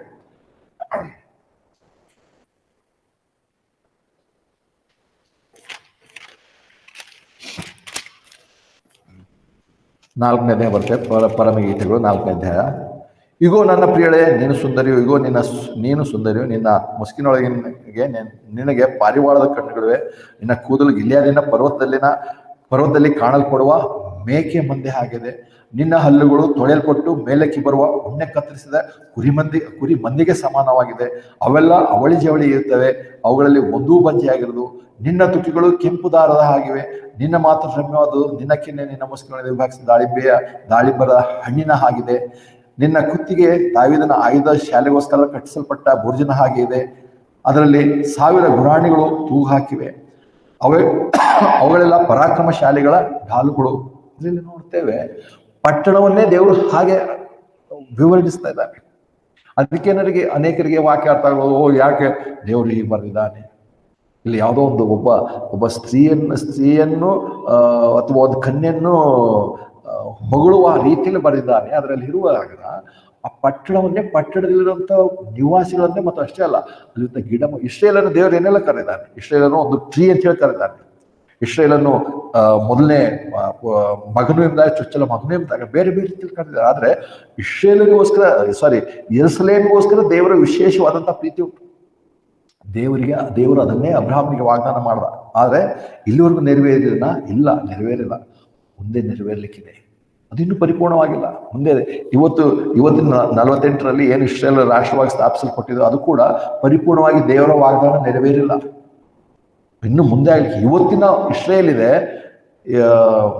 ರೋಮಪುರದ ಪತ್ರಿಕೆಯಲ್ಲಿ ಹೇಳೋ ಪ್ರಕಾರ ಇಸ್ರೇಲರು ಮತ್ತು ಅನ್ಯರು ಇಬ್ಬರು ಕೂಡ ದೇವರ ಕೃಪೆಯಿಂದ ತಳ್ಳಲ್ಪಟ್ಟವರಾಗಿ, ತಿರಸ್ಕರಿಸಲ್ಪಟ್ಟವರಾಗಿ ಇಬ್ಬರು ಸಮಾನರಾಗಿದ್ದಾರೆ. ಅದಕ್ಕೆ ಪೌಲನಲ್ಲಿ ಹೇಳ್ತಾನೆ, ಹೆಚ್ಚು ಕಡಿಮೆ ಏನಿಲ್ಲ, ಎಲ್ಲರೂ ಪಾಪ ಮಾಡಿ ದೇವರ ಮಹಿಮೆಯನ್ನು ಹೊಂದಿದಾಗಿದೆ. ವಾಗ್ದಾನ ಮಾಡಲ್ಪಟ್ಟಂತ ಜನ, ಸುನ್ನತಿರುವಂಥ ಜನ, ಸುನ್ನತಿಲ್ಲದವರು, ವಾಗ್ದಾನ ಕೊಡೋದವರು ಬೇರೆ ಬೇರೆ ಇವತ್ತಿಲ್ಲ ಅವರಿಗೆ. ಯಾಕಂದ್ರೆ ಅದನ್ನು ನೋಡ್ತೇವೆ, 70 ವಾರಗಳ ಒಂದು ಪ್ರವಾದನೆ ದಾನಿಯೇಲ್ ಪತ್ರಿಕೆಯಲ್ಲಿ ದೇವರು ಹೇಳಿದ್ದು, 69 ವಾರಗಳು ಮುಗಿದು ಹೋಗಿವೆ, 70ನೇ ವಾರ ಇನ್ನೂ ಸ್ಟಾರ್ಟ್ ಆಗಿಲ್ಲ. ಮಧ್ಯದಲ್ಲಿ ಯಾಕೆ ಗ್ಯಾಪ್ ಅಂತಂದ್ರೆ ಅದೇ ರಹಸ್ಯವಾಗಿರುವಂತ ಮರ್ಮ ಇಲ್ಲಿ ಪ್ರಕಟವಾಯಿತು. ಆ ಒಂದು ರಹಸ್ಯವಾಗಿರುವಂಥದ್ದು ಏನಂದ್ರೆ, ಇವತ್ತು ಸುನ್ನತಿ ಇದ್ದವರು, ಸುನ್ನತಿರು ಇಲ್ಲದವರು ಅಂತಿಲ್ಲ, ಯಹೂದ್ಯರು ಅನ್ಯರು ಅಂತ ಹೇಳಿಲ್ಲ. ಅದು ಇಬ್ಬರ ಮಧ್ಯದಲ್ಲಿರುವಂಥ ಅಡ್ಡಗೋಡಿಯನ್ನು ತೆಗೆದುಹಾಕಿ ಒಂದೇ ದೇಹವಾಗುವಂತೆ ಮಾಡಿದ್ದಾರೆ, ಮತ್ತು ಒಬ್ಬ ನೂತನ ಪುರುಷನನ್ನಾಗಿ ಮಾಡಿದ್ದಾನೆ. ಮತ್ತೆ ಅದನ್ನು ಸ್ಪಷ್ಟ ನೋಡ್ತೇವೆ, ಕ್ರಿಸ್ತನ ದೇಹವನ್ನು ಪೌಲನು ಹೇಳ್ತಾನೆ ನೂತನ ಪುರುಷನನ್ನಾಗಿ ಮಾಡಿದ್ದಾನೆ ಅಂತ ಹೇಳಿ. ಪುರುಷನಿಗೆ ಹೇಗೆ ಮದುವೆ ಆಗಬೇಕು ದೇವರು ಕರ್ಕೊಂಡು ಹೋಗ್ತಾನೆ. ಕ್ರಿಸ್ತನ ದೇಹ ಪುರುಷನೆಂಬುದಾಗಿ ಹೇಳ್ತಾನೆ. ಎಲ್ಲಿ ಕೂಡ ಸ್ತ್ರೀ ಲಿಂಗದಲ್ಲಿ ಕ್ರಿಸ್ತನ ದೇಹವನ್ನು ಸಂಬೋಧಿಸಿಲ್ಲ ಪೌಲನು. ಸೊ ಕ್ರಿಸ್ತನ ದೇಹ ಬೇರೆ, ಏನಂತಾರೆ ಇಸ್ರೇಲ್ ಮದುವೆ ಆಗುವಂಥ ಇಸ್ರೇಲ್ ಬೇರೆ. ಹಾಗಿರುವಾಗ ಎಲ್ಲ ನೋಡ್ತೇವೆ, ಆ ಇಸ್ರೇಲಿನ ಯೆರೂಸಲೇಮನ್ನು ದೇವರು ಎಷ್ಟು ಮಟ್ಟಿಗೆ ಪ್ರೀತಿಸಿದ್ದಾನೆ ಅಂದ್ರೆ, ಮುಂದೆ ಆ ಪಟ್ಟಣ ಹಾಗಿರುತ್ತೆ ಮತ್ತು ಅದನ್ನು ಶಾಶ್ವತ ಆಗಿ ದೇವರು ಅಬ್ರಹಾಮನಿಗೆ ವಾಗ್ದಾನ ಮಾಡಿದಂತೆ ಅಲ್ಲಿ ಚೀಯೋನಿನಲ್ಲಿ ಸಿಂಹಾಸನ ಸ್ಥಾಪಿಸಿ ಶಾಶ್ವತವಾಗಿ ಯೆರೂಸಲೇಮ್ ಪಟ್ಟಣ ಏನಂತಾರೆ ದೇವರು ಅದರ ಮಧ್ಯದಲ್ಲಿ ಆಳ್ವಿಕೆ ಮಾಡ್ತಾನೆ. ಮತ್ತು ಅಷ್ಟೇ ದೇವರ ವಾಕ್ಯಗಳ ಅನೇಕ ಪ್ರವಾದನೆಗಳ ಪ್ರಕಾರ ಕರ್ತನಾದ ಯೇಸು ಕ್ರಿಸ್ತನು ರಾಜನು ಪ್ರಭುಗಳ ಪ್ರಭುವಾಗಿ ಎಲ್ಲದರ ಮೇಲೆ ದೊರೆತನ ಮಾಡ್ತಾನೆ. ಆದರೆ ಯೆರೂಸಲೇಮಿನಲ್ಲಿ ದಾವೀದನು ಸಿಂಹಾಸನ ಮೇಲೆ ಕೂತ್ಕೊಳ್ತಾನೆ, ಆಳ್ವಿಕೆ ಮಾಡ್ತಾನೆ. ಆ ಪ್ರವಾದನೆಗಳು ಅದರ ಕೆಳಗಡೆ ಮತ್ತೆ 12 ಸಿಂಹಾಸನ ಮೇಲೆ ಅಪೊಸ್ತಲರು.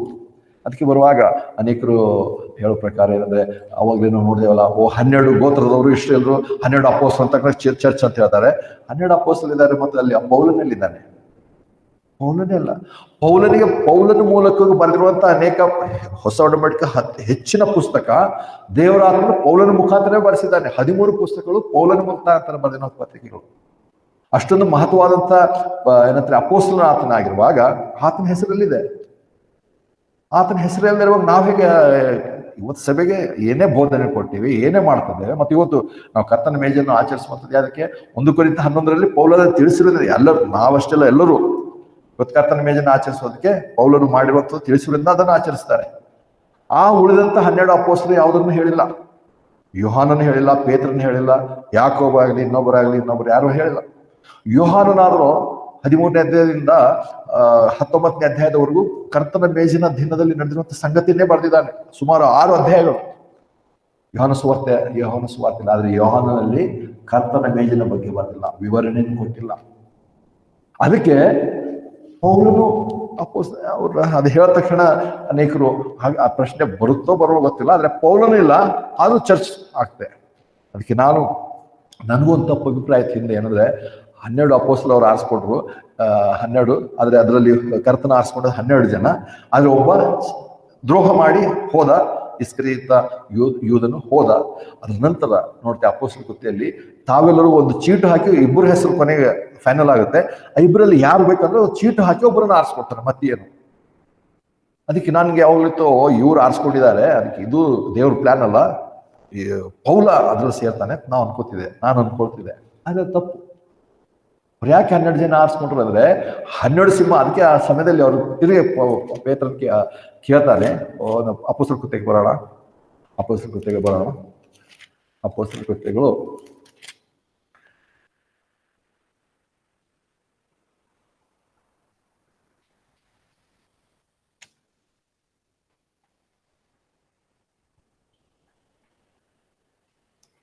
6ನೇ ವಚನ ನೋಡ್ತೇವೆ. ಅಪೊಸ್ತಲರು 1ನೇ ಅಧ್ಯಾಯ 6ನೇ ವಚನ. ಅವರು ಕೂಡಿ ಬಂದಾಗ ಕರ್ತನೆ ಈ ಸಮಯದಲ್ಲಿ ನೀನು ಇಸ್ರಾಯೇಲರಿಗೆ ರಾಜ್ಯವನ್ನು ಪುನಃ ಸ್ಥಾಪಿಸುವ ಎಂದು ಕೇಳಿದ್ರು. ಅಂದ್ರೆ ಇಲ್ಲಿ ನೋಡ್ತೇವೆ ಅವರು ಪುನಃ ರಾಜ್ಯ ಸ್ಥಾಪನೆ ಮಾಡೋದೇ ಎದುರು ನೋಡ್ತಿದ್ರು. ಅದಕ್ಕೆ ಅವ್ರಿಗೆ ಏನ್ ಬರ್ತದೆ ಮುಂದಿನ ಭಾಗದಲ್ಲಿ ಅವರು ಏನಂತಾರೆ ಅಪೊಸ್ತಲರನ್ನು ಆರಿಸಿಕೊಳ್ಳುವ ಆ ಸಂಗತಿಗಳು ನೋಡ್ತೇವೆ. ಅಂದ್ರೆ ಇಲ್ಲಿ ಅವ್ರಿಗೆ ಆಗಿರುತ್ತೆ ಅಂದ್ರೆ ರಾಜ್ಯ ಎದುರು ನೋಡ್ತಿದ್ರು. ಕರ್ತನ ಹೇಳಿದಾನೆ 12 ಸಿಂಹಾಸನ ಇರುತ್ತೆ ಅಂತ ಹೇಳಿ. ಆದ್ರೆ ನಾವು 11 ಮಂದಿ ಇದ್ದೇವಲ್ಲ, ಇನ್ನೊಬ್ರು ಬೇಕು, ಅದಕ್ಕೆ ಇನ್ನೊಬ್ಬರನ್ನ ಆರಿಸ್ಕೊಂಡ್ರು. ಆದ್ರೆ ಪೌಲನ ಆ ಸಮಯದಲ್ಲಿ ಅಪೊಸ್ತಲನಾಗಿರ್ಲಿಲ್ಲ. ಆತನಿಗೂ ಪೌಲನಿಗೂ ಇದಕ್ಕೂ ದೂರದ ವಿಷಯ. ಇವರೆಲ್ಲರೂ ಬೇರೆ ಅಪೊಸ್ತಲರು. ಪೌಲನು ವಿಶೇಷವಾದಂತ ಏನಂತಾರೆ ರಹಸ್ಯವಾಗಿರುವಂತ ಸುವಾರ್ತೆಗೆ ಸಂಬಂಧಪಟ್ಟಂತ ಅಪೊಸ್ತಲನು ಪೌಲನು. ಆತನೆಂದು ಆತನ ಹೆಸರು ಹೊಸ ಹೆಸರಿನ ಮೇಲೆ ಬರ್ದೇ ಇಲ್ಲ. ಆದ್ರೆ ಇವತ್ತಿನ ಚರ್ಚ್ನವ್ರು ಏನಂದ್ರೆ ಪರವಾಗಿಲ್ಲ, ಪೌಲ ಇಲ್ದರೂ ಪರವಾಗಿಲ್ಲ, ನಾವು ಹೋಗ್ತೇವೆ ಅಂತ ಇವರು. ಪೌಲನ ಬೋಧನೆ, ಪೌಲನ ಕ್ರಮಗಳನ್ನು ಅನುಸರಿಸಿ ನಾವೆಲ್ಲಲ್ಲಿಗೆ ಹೋಗ್ತೇವೆ. ಪೌಲನಾದರೂ ಏನಂತಾರೆ ದೇವರಿಂದ ನೇಮಿಸಲ್ಪಟ್ಟಂತ ಸಭೆಗೆ, ಕ್ರಿಸ್ತನ ದೇಹಕ್ಕೆ ಸಂಬಂಧಪಟ್ಟಂತ ವಿಶೇಷವಾದ ಅಪೊಸ್ತಲನು ಪೌಲನು. ನಾವೆಲ್ಲರೂ ಪರಲೋಕದಲ್ಲಿ ಆಲ್ರೆಡಿ ದೇವರು ನಮಗೆ ಏನಂತಾರೆ ಆಶೀರ್ವದಿಸಲ್ಪಟ್ಟು ಎಫೆಸ 2:6 ಪ್ರಕಾರ ಆಲ್ರೆಡಿ ನಾವು ಅಲ್ಲಿ ಕೂತ್ಕೊಂಡಿದ್ದೇವೆ. ಎಫೆಸ 2:6 ನೋಡ್ತೇವೆ. ಸುತ್ತಲೂ ನೋಡಿರ್ಬೋದು. ಎಫೆಸದವರಿಗೆ 2ನೇ ಅಧ್ಯಾಯ 6ನೇ ವಚನ. ಎಫೆಸ 2:6 ಏನ್ ಹೇಳ್ತಾನೆ? ಮತ್ತು ನಮ್ಮನ್ನು ಆತನು ಕೂಡ ಎಬ್ಬಿಸಿ ಕ್ರಿಸ್ತ ಯೇಸುವಿನಲ್ಲಿ ಆತನು ಕೂಡ ಸ್ವರ್ಗದ ಸ್ಥಳಗಳಲ್ಲಿ ಕುಳ್ಳಿರಿಸಿದ್ದಾನೆ. ಸ್ವರ್ಗದ ಸ್ಥಳದಲ್ಲಿ ಆಲ್ರೆಡಿ ನಮ್ಮನ್ನು ಕುಳ್ಳಿರಿಸಿದರೆ ಯಾರು? ಕ್ರಿಸ್ತನ ದೇಹವಾಗಿರುವಂತವರಿಗೆ. ಇಸ್ರಾಯೇಲರಿಗೆ ಸ್ವರ್ಗದ ಸ್ಥಳದಲ್ಲಿ ಕುಳ್ಳಿರಿಸಿಲ್ಲ. ಸ್ವರ್ಗದಿಂದ ಯೆರೂಸಲೇಮ್ ಪಟ್ಟಣ ಇಳಿದು ಬರ್ತದೆ, ಅದರಲ್ಲಿ ಅವ್ರಿಗೆ ಕುಳ್ಳಿರಿಸ್ತಾನೆ. ಅವರು ಲೌಕಿಕವಾದಂತ ಜನರು, ಲೌಕಿಕವಾದಂತ ಆಶೀರ್ವಾದ ಏನಂತಾರೆ, ಲೌಕಿಕ ಅಥವಾ ಫಿಸಿಕಲ್ ಬ್ಲೆಸ್ಸಿಂಗ್ ಅವರಿಗೆ. ಅದಕ್ಕೆ ಅವರಿಗೆ ಸ್ವಸ್ಥತೆ ಬೇಕು, ಅದು ಬೇಕು, ಬಡತನ ಬೇಡ, ಇವೆಲ್ಲ ಅವರಿಗೆ ಸಂಬಂಧಪಟ್ಟು. ವಿಶ್ವಾಸಿಗಳಿಗೆ ಅಂದ್ರೆ ಕ್ರಿಸ್ತನ ದೇಹದ ಅಂಗಾಂಗಗಳಿಗೆ ಅವು ಅನುಗುಣವಾಗದಲ್ಲ, ಅವರಿಗೆ ಅನ್ವಯವಾಗುವುದಿಲ್ಲ. ಅದಕ್ಕೆ ಹೀಗಿರುವಾಗ ಇಷ್ಟೊಂದು ಸಂಗತಿ ನೋಡ್ತೇವೆ. ಹಾಗಾದ್ರೆ ಯೇಸು ಕ್ರಿಸ್ತನೇ, ಅವಾಗಲೇ ನೋಡಿದೆವು, ಯೇಸು ಕ್ರಿಸ್ತನೇ ಯೆಹೋವದೇವರು ಅಂತ ಹೇಳಿದಲ್ಲ. ಹಾಗಾದ್ರೆ ಹೇಗೆ ಮದುವೆ ಏನಾಗಿತ್ತು ಸಂಗತಿ ನೋಡ್ತೇವೆ. ಯೆಶಾಯ 54ನೇ ಅಧ್ಯಾಯಕ್ಕೆ ಬರೋಣ. ಯೆಶಾಯ 54. ಮೂರನೇ ವಚನ ನೋಡ್ಕೊಳ್ಳೋಣ, ಅಥವಾ 4ನೇ ವಚನ. ಯೆಶಾಯ 54, 4ನೇ ವಚನ. ಹೆದರಬೇಡ, ಯಾಕಂದರೆ ನಿನಗೆ ನಾಚಿಕೆ ಆಗುವುದಿಲ್ಲ, ಇಲ್ಲವೇ ಗಾಬರಿ ಪಡಬೇಡ. ನಿನ್ನ ಯೌವನದ ಲಜ್ಜೆಯನ್ನು ಮರೆತು ಬಿಡುವೆ, ಮತ್ತು ನಿನ್ನ ವಿಧವೇತನದಲ್ಲಿ ನಿನಗಾದ ನಿಂದೆಯನ್ನು ಎಂದಿಗೂ ನಿನ್ನ ಜ್ಞಾಪಕಕ್ಕೆ ತರುವುದಿಲ್ಲ. ಯಾಕಂದರೆ ನಿನ್ನನ್ನು ಉಂಟು ಮಾಡಿದ ಆತನೇ ನಿನ್ನ ಪತಿ, ಸೈನ್ಯಗಳ ಕರ್ತನೆಂಬುದು ಆತನ ಹೆಸರು, ಮತ್ತು ನಿನ್ನ ವಿಮೋಚಕನು ಇಸ್ರಾಯೇಲಿನ ಪರಿಶುದ್ಧನೇ, ಸಮಸ್ತ ಭೂಮಿಯ ದೇವರು ಎಂದು ಆತನು ಕರೆಯಲ್ಪಡುವನು. ಯಾಕಂದ್ರೆ ನೀನು ಬಿಡಲ್ಪಟ್ಟು ಆತ್ಮದಲ್ಲಿ ವ್ಯಥಪಟ್ಟ ಸ್ತ್ರೀ, ತ್ಯಜಿಸಲ್ಪಟ್ಟವಳಾದ ಯೌವನದ ಪತ್ನಿ ಹಾಗಿದ್ದಾಗ ಕರ್ತನು ನಿನ್ನನ್ನು ಕರೆದಿದ್ದಾನೆ ಎಂದು ನಿನ್ನ ದೇವರು ಹೇಳುತ್ತಾನೆ. ಇಲ್ಲ ನೋಡುವಾಗ ನಿನ್ನನ್ನು ಉಂಟು ಮಾಡಿದ ಆತನೇ ನಿನ್ನ ಪತಿ. ಯೆಹೋವ ದೇವರು ಹರಡ್ಬಿಟ್ಟು, ಯೆಹೋವ ದೇವರು ಇಸ್ರಾಯೇಲಿಗೆ ನಾನು ನಿನ್ನನ್ನು ಉಂಟು ಮಾಡಿ ನಾನು ನಿನ್ನ ಪತಿಯಾಗಿದ್ದೇನೆ. ಹೇಗೆ? ಅದಕ್ಕೆ ಬೈಬಲಲ್ಲಿ ಮೂಲ ಪಿತೃಗಳ ಬಗ್ಗೆ ಬೇರೆ ಹೇಳ್ತಾನೆ. ಪಿತೃಗಳು ಯಾರು? ಅಬ್ರಹಾಮ, ಇಸಾಕ, ಯಾಕೋಬ. ಅವರನ್ನು ಒಂದು ರೀತಿ ಅರಣ್ಯದಲ್ಲಿ ಬರುವಾಗ ಎಂಗೇಜ್ಮೆಂಟ್ ಆಯ್ತು ಅವರಿಗೆ, ದೇವರೊಂದಿಗೆ, ಯೆಹೋವ ದೇವರೊಂದಿಗೆ ಇಸ್ರೇಲ್ಗೆ ಎಂಗೇಜ್ಮೆಂಟ್ ಆಯ್ತು. ನಾವೇನು ಮದುವೆಯಲ್ಲಿ ವಾಪಸ್ ಅಂತ ಹೇಳ್ತೇವಲ್ಲ, ಮದುವೆಯಲ್ಲಿ ನಾನು ಹಿಂಗೆ ಒಪ್ಕೊಳ್ತೇನೆ, ಕಷ್ಟದಲ್ಲಿ ಸುಖದಲ್ಲಿ ಬಡತನದಲ್ಲಿ ಐಶ್ವರ್ಯದಲ್ಲಿ ನಾನು ಚೆನ್ನಾಗಿ ನೋಡ್ಕೊತೇನೆ ಏನೋ ಒಪ್ಕೊಳ್ತೇವೋ, ಇಲ್ಲಿ ಯೆಹೋವ ದೇವರು ಅಥವಾ ನಮ್ಮ ಕರ್ತನಾದ ಯೇಸು ಕ್ರಿಸ್ತನು ಹಳೆ ಒಡಂಬಡಿಕೆಯಲ್ಲಿ ಪಿತೃಗಳ ಮುಂದೆ ವಾಗ್ದಾನ ಮಾಡಿಕೊಂಡ. ವಾಗ್ದಾನಗಳ ಅರ್ಥ ಅದಕ್ಕೆ ನಮ್ಗೆ ಅರ್ಥ ಆಗ್ತದೆ. ಯಾಕೆ ವಾಗ್ದಾನಗಳು ಮಾಡ್ಕೊಂಡ? ವಿಭಿನ್ನವಾದಂಥ ವಾಗ್ದಾನಗಳು ಯಾಕಿವೆ? ಆ ವಾಗ್ದಾನಗಳಿದ್ರೆ ನಾನು ಈ ನಿಮ್ಮ ಮಕ್ಕಳಿಗೆ, ಬೈಬಲಲ್ಲಿ ಅವರಿಗೆ ಮೂಲ ಪಿತೃಗಳು ಅಂತ ಹೇಳಿದೆ, ಪಿತೃಗಳು ಅಂತ ಹೇಳೋದು, ಪಿತೃಗಳೊಂದಿಗೆ ದೇವರು ವಾಗ್ದಾನ ಮಾಡ್ಕೊಂಡ. ಏನಂದ್ರೆ ನಿಮ್ಮ ಈ ಸಂತತಿಗೆ ನಾನು ಮದುವೆ ಮಾಡ್ಕೊಳ್ತೇನೆ, ಮದುವೆ ಮಾಡ್ಕೊಳಕ್ಕೆ ನೋಡಿ ಇಂತಿಂತ ವಾವ್ಸ್ ಮಾಡ್ತೇನೆ, ಇಂತಿಂತ ವಾಗ್ದಾನಗಳು ಮಾಡ್ತೇನೆ ಮಾಡ್ಕೊಂಡ. ಆದರೆ ಆ ಯೆರೂಸಲೇಮ್ ಮತ್ತೆ ನಾವು ನೋಡ್ತೇವೆ ಹೋಶೇಯ ಗ್ರಂಥ, ಇವತ್ತು ನೋಡೋದು ಬೇಕಾಗಿಲ್ಲ, ಅಥವಾ ಹೋಶೇಯ 2ನೇ ಅಧ್ಯಾಯದಲ್ಲಿ ನಾವು ನೋಡ್ತೇವೆ. ಹೋಶೇಯನಿಗೆ ದೇವರು ತನ್ನ ಜನ ತನ್ನ ದೇವರ ಪ್ರೀತಿಯನ್ನು ತ್ಯಜಿಸಿ ಆತ್ಮಿಕ ವ್ಯಭಿಚಾರ ಮಾಡಿರೋದ್ರಿಂದ ದೇವರು ಅವರನ್ನು ತಳ್ಳಿಬಿಡ್ತಾನೆ. ತಳ್ಳಿಬಿಟ್ಟಿರೋದ್ರಿಂದ ಪ್ರಪಂಚದ ಆದಂತಕ್ಕೆ ಚದುರಿ ಹೋದ್ರು. ಅದಕ್ಕೆ ಸೂಚನೆಯಾಗಿ ಹೋಶೇಯ ಗ್ರಂಥ ನೋಡೋಣ. ಹೋಶೇಯ ಗ್ರಂಥ 2ನೇ ಅಧ್ಯಾಯಕ್ಕೆ ಬರೋಣ. ಕಳೆದ ವಾರದಲ್ಲಿ ನಾವು ನೋಡಿರ್ಬೇಕು ಅನ್ಸುತ್ತೆ, ಗೊತ್ತಿಲ್ಲ. ಹೋಶೇಯ 2ನೇ ಅಧ್ಯಾಯ ಅಥವಾ 1ನೇ ಅಧ್ಯಾಯ 2ನೇ ವಚನ ನೋಡೋಣ. ಲಾಸ್ಟಿಗೆ ಓದಿಯೋನು ಗೊತ್ತಿಲ್ಲ. ಹೋಶೇಯ 2ನೇ ಅಧ್ಯಾಯ 1ನೇ ವಚನ. ಹೋಶೇಯನಿಂದಾದ ಕರ್ತನ ವಾಕ್ಯದ ಪ್ರಾರಂಭವು. ಕರ್ತನು ಹೋಶೇಯನಿಗೆ ಹೇಳಿದ್ದೇನೆಂದರೆ, ಹೋಗಿ ನಿನಗೆ ವ್ಯಭಿಚಾರಿಣಿಗಳ ಹೆಂಡತಿಯನ್ನು, ವ್ಯಭಿಚಾರಿಗಳ ಮಕ್ಕಳನ್ನು ತೆಗೆದುಕೋ. ಯಾಕಂದ್ರೆ ದೇಶವು ಕರ್ತನನ್ನು ಬಿಟ್ಟು ದೊಡ್ಡ ವ್ಯಭಿಚಾರವನ್ನು ಮಾಡಿಕೊಂಡಿದೆ. ಆಗ ನಾನು ಹೋಗಿ ಅಲ್ಲೆಲ್ಲ ನೋಡ್ತೆ. ಇಲ್ಲಿ ಅಂದರೆ ದೇವರು ಅಷ್ಟೊಂದು ಪ್ರೀತಿ ಮಾಡದ ಮದುವೆ ಆದ, ವಾಗ್ದಾನ ಮಾಡದ ಮದುವೆನೂ ಆದ. ಮತ್ತು ಏಷಯ 54ನೇ ಅಧ್ಯಾಯ ನೋಡ್ತೇವೆ, ನಿನ್ನನ್ನು ಉಂಟು ಮಾಡಿದ್ರೆ ನಾನು ನಿನ್ನ ಪತಿ ಅಂತ ಹೇಳ್ತಾನೆ. ಆದರೆ ಒಂದು ದಿವಸ ಬಂತು, ಅವರು ದೇವರನ್ನು ಬಿಟ್ಟು ದೂರ ಹೋದ್ರು. ದೇವರು ಬಿಡಲಿಲ್ಲ, ದೇವರು ತನ್ನ ವಾಗ್ದಾನ ತಪ್ಪಿಲ್ಲ. ಇಸ್ರೇಲರೇ ಆತ್ಮಿಕವಾಗಿ ವ್ಯಭಿಚಾರವನ್ನು ಮಾಡಿದ್ರು, ಅನ್ಯ ವಿಗ್ರಹಗಳನ್ನು, ಅನ್ಯ ದೇವತೆಗಳನ್ನು ನಂಬೋದಕ್ಕೆ ಶುರು ಮಾಡಿದ್ರು. ಅದಕ್ಕೆ ದೇವರನ್ನು ತ್ಯಜಿಸಿದನು. ಅದನ್ನು ಸೂಚಿಸುವುದಕ್ಕೋಸ್ಕರವೇ ಇಲ್ಲಿ ಹೋಶೇಯನಿಗೆ ಹೇಳ್ತಾನೆ, ನೀನು ಅದಕ್ಕೋಸ್ಕರ ಇಂಥ ಸ್ತ್ರೀಯನ್ನು ನಿನ್ನ ಮದುವೆ ಆಗ. ಅದಾದ್ಮೇಲೆ ಮುಂದೆ 8ನೇ ಅಧ್ಯಾಯಕ್ಕೆ ಬರುವಾಗ ಹೇಳ್ತಾರೆ, ಮತ್ತೆ ಹೇಳ್ತಾನೆ, ಇಲ್ಲ ನಾನು ನಿನ್ನನ್ನು ಸರಿಪಡಿಸ್ತೇನೆ. ಏನು? 2ನೇ ಅಧ್ಯಾಯ 2ನೇ ವಚನ, 2ನೇ ವಚನ, ಅದೇ ಹೋಶೇಯ 2ನೇ ಅಧ್ಯಾಯ 2ನೇ ವಚನ. ನಿಮ್ಮ ತಾಯಿ ಸಂಗಡ ವಾದಿಸಿರಿ. ಯಾಕಂದ್ರೆ ಅವಳು ನನ್ನ ಹೆಂಡತಿ ಅಲ್ಲ, ಇಲ್ಲವೇ ನಾನು ಅವಳ ಗಂಡನಲ್ಲ. ಅದರಿಂದ ಅವಳು ತನ್ನ ದೃಷ್ಟಿನ ತನ್ನ ವ್ಯಭಿಚಾರತ್ವಗಳನ್ನು, ತನ್ನ ಸ್ತನಗಳ ಮಧ್ಯದಲ್ಲಿರುವ ತನ್ನ ವ್ಯಭಿಚಾರಗಳನ್ನು ತೊಲಗಿಸಲಿ. ಇಲ್ಲದಿದ್ದರೆ ನಾನು ಅವಳನ್ನು ಬೆತ್ತಲೆಯಾಗಿ ಮಾಡಿ, ಅವಳು ಹುಟ್ಟಿದ ದಿವಸದಲ್ಲಾದ ಹಾಗೆ ನಿಲ್ಲಿಸಿ, ಅವಳನ್ನು ಅರಣ್ಯದಂತೆ ಮಾಡಿ, ಅವಳನ್ನು ಒಣಗಿದ ಭೂಮಿಯಂತ ಇಟ್ಟು ದಾಹದಿಂದ ಅವಳನ್ನು ಕೊಲ್ಲುತ್ತೇನೆ ಮತ್ತು ಅವಳ ಮಕ್ಕಳನ್ನು ಸಹ ಕಳಿಸಲ್ಲ. ಯಾಕಂದ್ರೆ ಅಲ್ಲೆಲ್ಲ ನೋಡ್ತೇವೆ. ಆದರೆ ಮುಂದಿನ ಭಾಗಕ್ಕೆ ಬರುವಾಗ ನೋಡ್ತೇವೆ, ಆದರೆ ನಾನು ಅವಳನ್ನು ಹಾಗೆ ನಾನು ಬಿಟ್ಟು ಬಿಡೋದಿಲ್ಲ. ತಿರುಗಿ ನಾನು ಏನಂತಾರೆ ಮದುವೆ ಆಗ್ತೇನೆ, ಹಿಂದಿರುವಂಥ ಪಾಪವನ್ನೆಲ್ಲ ನಾನು ತೊಳೆದು ಕ್ಷಮಿಸಿ ನಾನು ನಿನ್ನನ್ನು ಸೇರಿಸ್ಕೊಳ್ತೇನೆ. ಸುಮಾರು ಅದೇ 2ನೇ ಅಧ್ಯಾಯ 19ನೇ ವಚನಕ್ಕೆ ಬರ್ತೇವೆ. ಮತ್ತು ನಿನ್ನನ್ನು ನನಗೆ ಸದಾಕಾಲಕ್ಕೆ ನಿಶ್ಚಿತಾರ್ಥ ಮಾಡಿಕೊಳ್ಳೋನು. ಹೌದು, ನೀತಿಯಿಂದಲೂ ನ್ಯಾಯದಿಂದಲೂ ದಯೆಯಿಂದಲೂ ಕರುಣೆಯಿಂದಲೂ ನಿನ್ನನ್ನು ನನಗೆ ನಿಶ್ಚಿತಾರ್ಥ ಮಾಡಿಕೊಳ್ಳೋನು. ನಾನು ನಿನ್ನ ನಂಬಿಕೆಯಿಂದಲೇ ನಿಶ್ಚಿತಾರ್ಥ ಮಾಡಿಕೊಳ್ಳೋನು. ಆಗ ನೀನು ಕರ್ತನನ್ನು ತಿಳಿದುಕೊಳ್ಳುವೆ. ಮತ್ತು ಆ ದಿವಸಗಳಲ್ಲಿ ಆಗುವುದೇನೆಂದರೆ, ನಾನು ಕೇಳುವೆನೆಂದು ಕರ್ತನು ಹೇಳ್ತಾನೆ, ನಾನು ಆಕಾಶಗಳನ್ನು ಕೇಳೋನು ಮತ್ತು ಭೂಮಿಯನ್ನು ಕೇಳುವು, ಮತ್ತು ಭೂಮಿಯ ಧಾನ್ಯವನ್ನು, ದ್ರಾಕ್ಷಾರಸವನ್ನು, ಎಣ್ಣೆಯನ್ನು ಕೇಳೋದು, ಮತ್ತು ಇಸ್ರಾಯೇಲರ ಮುಂದೆ ಅವೆಲ್ಲ ಸಂಗತಿ ನೋಡ್ತೇವೆ. ಆ ಅಧ್ಯಾಯದಲ್ಲಿ ಒಂದು ಹೇಳ್ದ, ಇನ್ನೊಂದು ತ್ಯಜಿಸಿದ್ದೇನೆ, ನೀನಿಂತ ಕಾರ್ಯ ಮಾಡಿ. ಆದರೆ ಮತ್ತೆ ಹೇಳ್ತಾನೆ, ಇಲ್ಲ, ಆದರೆ ಕೊನೆಗೆ ಅದಕ್ಕೆ ನೋಡ್ತೇವೆ, ದೇವರ ಕರುಣೆಗಳಂತ, ಕೃಪೆಗಳಂತ, ದೀರ್ಘಶಾಂತನ ಅಂತ, ಪ್ರೀತಿಪೂರ್ಣ ಅಂತ ದೇವರು ತಾನು ವಾಗ್ದಾನ ಮಾಡಿರೋದು ಮರೆತು ಹೋಗೋದಿಲ್ಲ, ಪರಿಪೂರ್ಣವಾಗಿ ಬಿಟ್ಬಿಡಲ್ಲ. ಅದಕ್ಕೆ ಕೊನೆಗೆ ಕರ್ಕೊಂಡ್ಬರ್ತಾನೆ. ಅದಕ್ಕೆ ನಾವು ನೋಡ್ತೇವೆ. ಅದಕ್ಕೆ ಯೆರೆಮೀಯ 13:31 ನೋಡಿದೆಲ್ಲ, ಹೊಸ ಒಡಂಬಡಿಕೆ ಯಾರೊಂದಿಗೆ? ಯಾಕೆ ಹೊಸ ಒಡಂಬಡಿಕೆ ಅಂದ್ರೆ ಚರ್ಚ್ ಅಲ್ಲ ಅಂದ್ರೆ, ಈ ಯಾವಾಗ ತಿರಸ್ಕರಿಸ್ಬಿಟ್ಟು ಹೋದ್ರೋ, ಆ ಹಳೆ ಒಡಂಬಡಿಕೆಯಿಂದ ತಪ್ಪಿ ಹೋದ್ರು, ಅವರೊಂದಿಗೆ ಮತ್ತೆ ದೇವರು ಹೊಸ ಒಡಂಬಡಿಕೆ ಮಾಡ್ಕೊಳ್ತಾನೆ. ಹೊಸ ಒಡಂಬಡಿಕೆ ಏನಂದ್ರೆ, ನಿಮ್ಮ ಕೈಯಿಂದಂತೂ ಆಗದೇ ಇಲ್ಲ. ನಿಮ್ಮ ಕೈಯಿಂದ ನಿಮ್ಮಷ್ಟಕ್ಕೆ ನೀವು ನಾನು ಕೊಟ್ಟಿರುವಂಥ ಆಜ್ಞೆಗಳು ಕೈಕೊಂಡು ನಡೆಯೋದಕ್ಕಾಗಲ್ಲ. ಅದಕ್ಕೋಸ್ಕರ ಹೊಸ ಒಡಂಬಡಿಕೆ ಅಂದರೆ, ನಿಮ್ಮಲ್ಲಿ ಹೊಸ ಹೃದಯವನ್ನು ಕೊಟ್ಟು, ನಿಮ್ಮ ಹೃದಯದ ಮೇಲೆ ನನ್ನ ನನ್ನ ಆಜ್ಞೆಗಳನ್ನು ಬರೆಯುತ್ತೇನೆ. ಮತ್ತು ಇನ್ಮೇಲೆ ಅವತ್ತು ನಾವು ನೋಡಿದ್ದೇವೆ ಹೊಸ ಒಡಂಬಡಿಕೆ, ಹಳೆ ಒಡಂಬಡಿಕೆ ದಿವಸ, ಇನ್ಮೇಲೆ ಯಾರು ನಿಮ್ಗೆ ಟೀಚ್ ಮಾಡಲ್ಲ, ಯಾರು ಅಕ್ಕಪಕ್ಕದವರಿಗೆ ನೀವು ಹಿಂಗೆ ನೋಡ್ಕೋಬೇಕು, ಇದು ಮಾಡ್ಬೇಕು ಅಂತಿಲ್ಲ. ಯಾಕಂದ್ರೆ ಪರಿಪೂರ್ಣವಾಗಿ ನಿಮ್ಮನ್ನು ಹೊಸದಾಗಿ ಮಾಡ್ತೇವೆ. ದೇವರೇ ಸ್ವತಃ ತನ್ನ ಆತ್ಮನಿಂದ ನಡೆಸ್ತಾನೆ. ಇನ್ಮೇಲೆ ಅವರು ಬಿದ್ದು ಹೋಗುತ್ತದ್ದು, ದೂರ ಹೋಗುತ್ತದ್ದು, ಚೆದರಿ ಹೋಗುತ್ತ ಸವಾಲೇ ಇಲ್ಲ. ಅದಕ್ಕೆ ಹೊಸ ಒಡಂಬಡಿಕೆಯೂ ಅಲ್ಲಿ ಮಹತ್ವ ಬರುತ್ತೆ ಇಲ್ಲಿ. ಮತ್ತು ಮದುವೆ ವಿಷಯ ಕೂಡ ನೋಡ್ತೇವೆ. ಅಂದ್ರೆ ಇಲ್ಲಿ ಕರ್ತನು ಅವರನ್ನು ತಿರಸ್ಕರಿಸಿ ಹೊರದಬ್ಬಿದಾಗಲೂ ಕೂಡ ತನ್ನ ಕರುಣೆ ನಿಮಿತ್ತ ಅನೇಕ ದಿವಸಗಳ ನಂತರ ತಿರುಗಿ ಆತನು ತನ್ನ ಕಡೆಗೆ ಅವರನ್ನು ಕರ್ಕೊಂಡು ಬರ್ತಾನೆ. ಬಂದ ಮೇಲೆ ಯೆಶಾಯ 62ನೇ ವಚನಕ್ಕೆ ಬರ್ತೇವೆ. ಯೆಶಾಯ 62ನೇ ಅಧ್ಯಾಯ. ಯೆಶಾಯ 62ನೇ ಅಧ್ಯಾಯ. ಯೆಶಾಯ 62.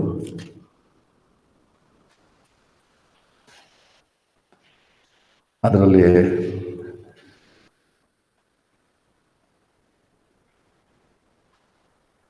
ಇಲ್ಲಿ ಒಂದು ಬಹಳ ಫೇಮಸ್ ಆ ವಾಕ್ಯ, ಎಲ್ಲರೂ ಓದ್ತಾರೆ. ಆದರೆ ಅದನ್ನು ಚರ್ಚ್ಗೆ, ನಮ್ಮ ಈ ಚರ್ಚಿಗೆ ಹೋಲಿಸ್ತಾರೆ. ಅದೇ ಒಂದು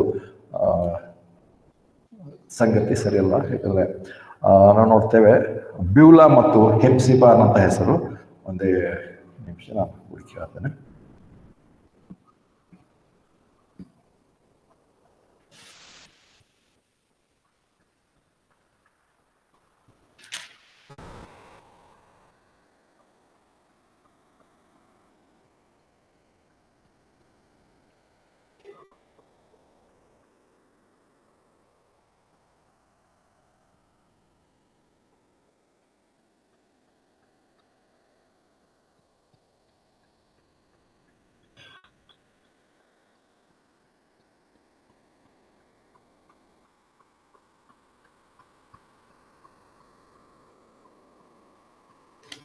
ಅದು 62ನೇ ಅಧ್ಯಾಯದಲ್ಲಿ ಇರ್ಬೇಕನ್ಸುತ್ತೆ.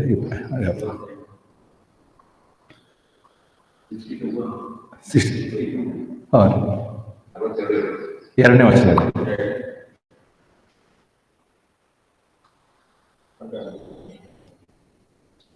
ಇಲ್ಲೇ ನೋಡ್ತೇವೆ. ಎರಡನೇ ಅಧ್ಯಾಯ. ಓಕೆ, ಒಂದನೇ ದಿನ ನೋಡ್ಕೊಂಡಾಗ ಸಾರಿ ಯೆಶಾಯ 62ನೇ ಅಧ್ಯಾಯ. ಶಿಯೋನಿಗೋಸ್ಕರ ನಾನು ಮೌನ ಮುರಿಯುವುದಿಲ್ಲ, ಯೆರೂಸಲೇಮಿಗೋಸ್ಕರ ಅದರ ನೀತಿ ಪ್ರಕಾಶದಂತೆ ಅದರ ರಕ್ಷಣೆಯು ಉರಿಯುವ ದೀವಿಗೆಯಂತೆಯೂ ಹೊರಡುವವರೆಗೆ ನಾನು ವಿಶ್ರಾಂತಿ ಇರೋದಿಲ್ಲ. ಆಗ ಅನ್ಯಜನಗಳು ನಿನ್ನ ನೀತಿಯನ್ನು, ಅರಸರೆಲ್ಲ ನಿನ್ನ ಮಹಿಮೆಯನ್ನು ನೋಡುವರು. ಮತ್ತು ಕರ್ತನು ಬಾಯಿ ಉಚ್ಚರಿಸುವ ಹೊಸ ಹೆಸರಿನಿಂದ ನೀನು ಕರೆಯಲ್ಪಡುವೆ. ಮತ್ತು ಕರ್ತನ ಕೈಯಲ್ಲಿ ಮಹಿಮೆ ಕಿರೀಟವಾಗಿದೆ, ನೀನು ದೇವರ ಅಂಗೈಯಲ್ಲಿ ಇಡುತ್ತೆ. ಅದರಲ್ಲಿ ಆ ಹೆಸರು ಬರ್ತಲ್ಲ.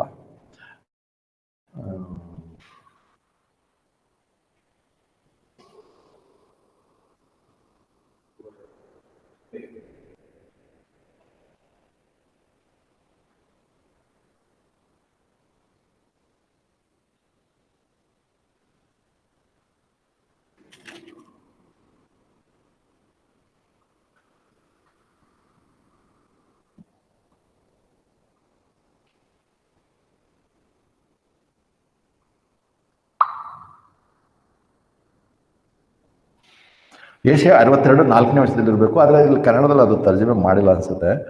ಯೆಶಾಯ 62 4 ನೋಡೋಣ. 4ನೇ ವಚನ, ಯೆಶಾಯ 62 4. ಇನ್ನು ಮೇಲೆ ನೀನು ಬಿಡಲ್ಪಟ್ಟವಳೆಂದು ಹೇಳಲ್ಪಡುವುದಿಲ್ಲ, ಇಲ್ಲವೇ ನಿನ್ನ ದೇಶಕ್ಕೆ ಹಾಳಾದದೆಂದು ಹೇಳಲ್ಪಡುವುದಿಲ್ಲ. ಆದರೆ ನೀನು ಮೆಚ್ಚಿದವಳೆಂದು, ನಿನ್ನ ದೇಶವು ಮದುವೆ ಆದದ್ದೆಂದು ಕರೆಯಲ್ಪಡುವುದು. ಯಾಕಂದರೆ ಕರ್ತ ನಿನ್ನನ್ನು ಮೆಚ್ಚುವನು, ನಿನ್ನ ದೇಶವು ಮದುವೆಯಾಗುವುದು. ಮೋಸ್ಟ್ಲಿ ಯಾವ ತರ್ಜಮೆಯಲ್ಲಿ ಇರ್ಬೇಕು ಅನಿಸ್ತದೆ ನಿಮ್ಮ ಹತ್ರ. ಯೆಶಾಯ 62 4.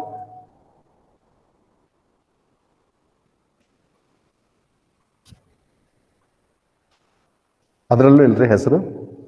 ಓಕೆ, ಏನು ಇಂಗ್ಲಿಷ್ನಲ್ಲಿ ಏನಿದ್ರೆ, thou shalt no more be termed forsaken, neither shall thy land any more be termed desolate, but thou shalt be called Hephzibah, and thy land Beulah, for the Lord delighteth in thee, and thy land shall be married. ಬ್ಯೂಲಾ, Hepsiba ಅನ್ನೋಂಥ ಹೆಸರು. ಕನ್ನಡದಲ್ಲಿ ತರ್ಜಮೆ ಮಾಡಿಲ್ಲ ಇವ್ರು, ಯಾಕೋ ಅದ್ರಲ್ಲಿ ಮಾಡಿಲ್ಲ. ಇವರು ಮಾಡಬೇಕಿತ್ತು, ಇವರು ಮಾಡಿಲ್ಲ. ಅವರ ಹೆಸರು ನೋಡ್ತೇವೆ. ಈ ಹೆಪ್ಸಿಬಾ ಮತ್ತು ಬ್ಯೂಲಾ ಅನ್ನುವಂಥ ಹೆಸರು ಪರಲೋಕದಲ್ಲಿಲ್ಲ, ಈ ಭೂಲೋಕದ ಪ್ರದೇಶಕ್ಕೆ ಪ್ಯಾಲೆಸ್ತೀನ್ ದೇಶದಲ್ಲಿರುವಂಥ ಹೆಸರು. ಇಲ್ಲಿ ಮದುವೆ ಆಗುವಂಥದ್ದು. ಸೊ ಕರ್ತನಾದ ಯೇಸು ಕ್ರಿಸ್ತನು ಈ ಲೋಕಕ್ಕೆ 1000 ವರ್ಷದ ಆಳ್ವಿಕೆ ಮಾಡುವ ಸಮಯದಲ್ಲಿ ಈ ಲೋಕದಲ್ಲಿ ಮದುವೆ ಆಗುತ್ತೆ. ಆ ಮದುವೆ ಆಗುವಂಥ ಸ್ಥಳದ ಬಗ್ಗೆ ಇಲ್ಲಿ ಹೇಳ್ತಾನೆ, ಹೆಪ್ಸಿಬಾ ಮತ್ತು ಬ್ಯೂಲಾ. ಮತ್ತು ಅದರ ಅರ್ಥ ಕೂಡ ಹೇಳ್ತಾನೆ, ಏನಂದ್ರೆ the lord delighted in the, ಅದು ಹೆಪ್ಸಿಬಾದ ಹೆಸರು. ಅಂಡ್ ದೈ ಲ್ಯಾಂಡ್ ಶಾಲ್ ಬಿ ಮ್ಯಾರಿಡ್. ಯಾಕೆ ಯೆರೂಸಲೇಮು, ಇಸ್ರೇಲ್ ಇದನ್ನು ತೋರಿಸ್ತಿರೋದು? ದೇವರು ಆ ಲ್ಯಾಂಡನ್ನೇ ಮದುವೆ ಆಗ್ತಾರೆ, ಪರಲೋಕದಲ್ಲಿ ಮದುವೆ ಆಗಲ್ಲ. ಈ ಲೋಕದಲ್ಲೇ 1000 ವರ್ಷದ ಆಳ್ವಿಕೆಯಲ್ಲಿ ಈ ಲೋಕದಲ್ಲಿಯೇ ಕರ್ತನು ಆ ಲ್ಯಾಂಡ್ ನೊಂದಿಗೆ ಮದುವೆ ಆಗ್ತೇನೆ ಅಂತ ಹೇಳ್ತಿರೋದು. ಸೊ ಇಲ್ಲಿ ವಿವಾಹದ ಬಗ್ಗೆ ಇನ್ನೇನು ಸ್ಪಷ್ಟತೆ ಬೇಕಾಗಿಲ್ಲ. ಸ್ಪಷ್ಟವಾಗಿ ನೋಡ್ತೇವೆ, ದೇವರು ಹೀಗೆ ಏನಂತಾರೆ ಇಸ್ರೇಲನ್ನು ಮದುವೆ ಆಗ್ತಿದ್ದಾನೆ, ಲ್ಯಾಂಡನ್ನು ಮದುವೆ ಆಗ್ತಿದ್ದಾನೆ ಅಂದರೆ ಅಲ್ಲಿರುವಂಥ ನಿವಾಸಿಗಳೊಂದಿಗೆ ಮದುವೆ ಆಗ್ತಿದ್ದಾನೆ. ಮದುವೆ ಯಾಕೆ ಆಗ್ತಿದ್ದಾನೆ ಅಂದರೆ ಆತನು ತಿರುಗಿ ಅವರನ್ನು ತಿರುಗಿ ಮದುವೆ ಆಗ್ತಿದ್ದಾರೆ. ಅದಕ್ಕೆ ನೋಡ್ತೇವೆ ಒಂದು ಇದೇ ರೀತಿ ಪ್ರಕಟಣೆ 19ನೇ ಕೂಡ ಒಂದು ವಚನ, ಎರಡರಲ್ಲೂ ಅದೇ ಪ್ರಾಬ್ಲಮ್ ಉಂಟು. ಪ್ರಕಟಣೆ 19ನೇ ಅಧ್ಯಾಯ 7ನೇ ವಚನ, ಅದನ್ನು ನೋಡಿ ಮುಗಿಸೋಣ ಆದಷ್ಟು ಬೇಗ. ಪ್ರಕಟಣೆ 19:7ನೇ ವಚನ. ಪ್ರಕಟಣೆ 19:7. ಸಂತೋಷಪಡೋಣ, ಹರ್ಷಗೊಳ್ಳೋಣ, ಆತನನ್ನು ಘನಪಡಿಸೋಣ, ಯಾಕಂದರೆ ಕುರಿಮರಿಯಾದ ಆತನ ವಿವಾಹ ಬಂತು, ಆತನಿಗೆ ವಿವಾಹವಾಗುವ ಕನ್ಯೆಯು ತನ್ನನ್ನು ಸಿದ್ಧ ಮಾಡಿಕೊಂಡಿದ್ದಾಳೆ. ಹೇಗೆ ತರ್ಜಮೆ ಮಾಡಿದ್ರು ನೋಡ್ರಿ, ಏನಂದ್ರೆ ಇಲ್ಲಿ ವಿವಾಹವಾಗುವಂತ ಕನ್ಯೆ ಅಂದ್ರೆ ಅವ್ರು ಏನಂದ್ರೆ ಮದುವೆ ಆಗಂತವ್ರು ಯಾರು? ಕನ್ಯೆ. ಅದಕ್ಕೆ ಕನ್ಯೆನೆ. ಆದ್ರೆ ಅಲ್ಲಿ ನೋಡ್ತೇವೆ ಇಂಗ್ಲಿಷ್ನಲ್ಲಿ ಅಥವಾ ಮೂಲವಾಗಿ ಹಾಗಿಲ್ಲ. ಇಲ್ಲಿ ಏನ್ ಬರೆದಿದೆ ಇಂಗ್ಲಿಷ್ ನೋಡಿದ್ರೆ,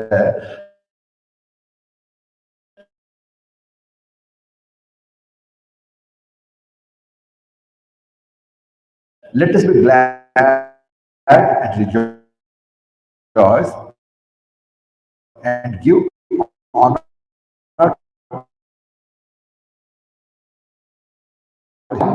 and ಇಲ್ಲಿ ಕನ್ನಡದಲ್ಲಿ ಏನ್ ಮಾಡಿದ್ರು, ವೈಫ್ ಅಂತ ಹೇಳ್ತದೆ. ಯಾಕೆ ನಾವು ಅವಾಗಲೇ 50 ನಿನ್ನ ಪತಿ, ಆದರೆ ಆ ಪತಿಯನ್ನು ನೀನು ತಿರಸ್ಕರಿಸಿ ಹೋಗಿದ್ದೆ, ನಿನ್ನನ್ನು ನೀನು ದ್ರೋಹ ಮಾಡಿ ನನ್ನಿಂದ ದೂರ ಹೋದಾಗ ನಿನಗೆ ನಾನು ಡೈವರ್ಸ್ ಕೊಟ್ಟೆ. ಅದನ್ನೇ 62ನೇ ಅಧ್ಯಾಯದಲ್ಲಿಯೂ 54ನೇ ಅಧ್ಯಾಯದಲ್ಲಿ ಮುಂದೆ ಅದನ್ನೇ ನೋಡ್ತೇವೆ. ಹೋಶೇಯನಿಗೆ ತಿಳಿಸಿರುವಂಥದ್ದು ಅದೇ ನೋಡ್ತೇವೆ. ನೀನು ತಿರಸ್ಕರಿಸಿ ಹೋದೆ. ತಿರಸ್ಕರಿಸಿ ಹೋಗೋದಷ್ಟೇ ಆಗಲಿಲ್ಲ, ಬದಲಾಗಿ ಆತನನ್ನು ಸಾಯಿಸಿದ್ರು. ಮೊದಲಿಗೆ ಮದುವೆ ಆಗುವಂಥ ಗಂಡನನ್ನು ಇಷ್ಟೆಲ್ಲ ಸಾಯಿಸಿದ್ರು. ಅದಕ್ಕೆ 54ನೇ ಅಧ್ಯಾಯದಲ್ಲಿ ನೋಡ್ತೇವೆ. ಏಷಯ 54 ನೋಡೋಣ. ಏಷಯ 54 ಅವಲೇ ನೋಡಿದ್ದೇವೆ. 4ನೇ ವರ್ಷದಲ್ಲಿ ಏಷಯ 54:4, ಹೆದರಬೇಡ, ಯಾಕಂದ್ರೆ ನಿನಗೆ ನಾಚಿಕೆ ಆಗೋದಿಲ್ಲ, ಇಲ್ಲವೇ ಗಾಬರಿ ಪಡಿಬೇಡ, ನಿನ್ನ ಯೌವನದ ಲಜ್ಜೆಯನ್ನು ಮರೆತು ಬಿಡಿ, ಮತ್ತು ನಿನ್ನ ವಿಧವೇತನದಲ್ಲಿ ನಿನಗಾದ ನಿಂದೆಯನ್ನು ಎಂದಿಗೂ ನಿನ್ನ ಜ್ಞಾಪಕಕ್ಕೆ ತರುವುದಿಲ್ಲ. ಅಂದ್ರೆ ಇಸ್ರೇಲ್ ವಿಧವೆ ಆಯ್ತು. ಯಾವಾಗ ವಿಧವೆ ಆಯ್ತು? ಯಾಕಂದ್ರೆ ತಿರಸ್ಕರಿಸಲ್ಪಟ್ಟಂತ ಇಸ್ರೇಲು ಗಂಡನನ್ನೇ ಸಾಯಿಸಿದ್ರು. ಯೇಸು ಕ್ರಿಸ್ತನ ಶಿಲುಬೆಗೆ ಹಾಕಿ ಸಾಯಿಸಿದ್ರು. ತನ್ನ ಸ್ವಂತದವರ ಬಳಿಗೆ ಬಂದನು. ಯೋಹಾನ 1:11ನೇ ವಚನ ನೋಡ್ತೇವೆ.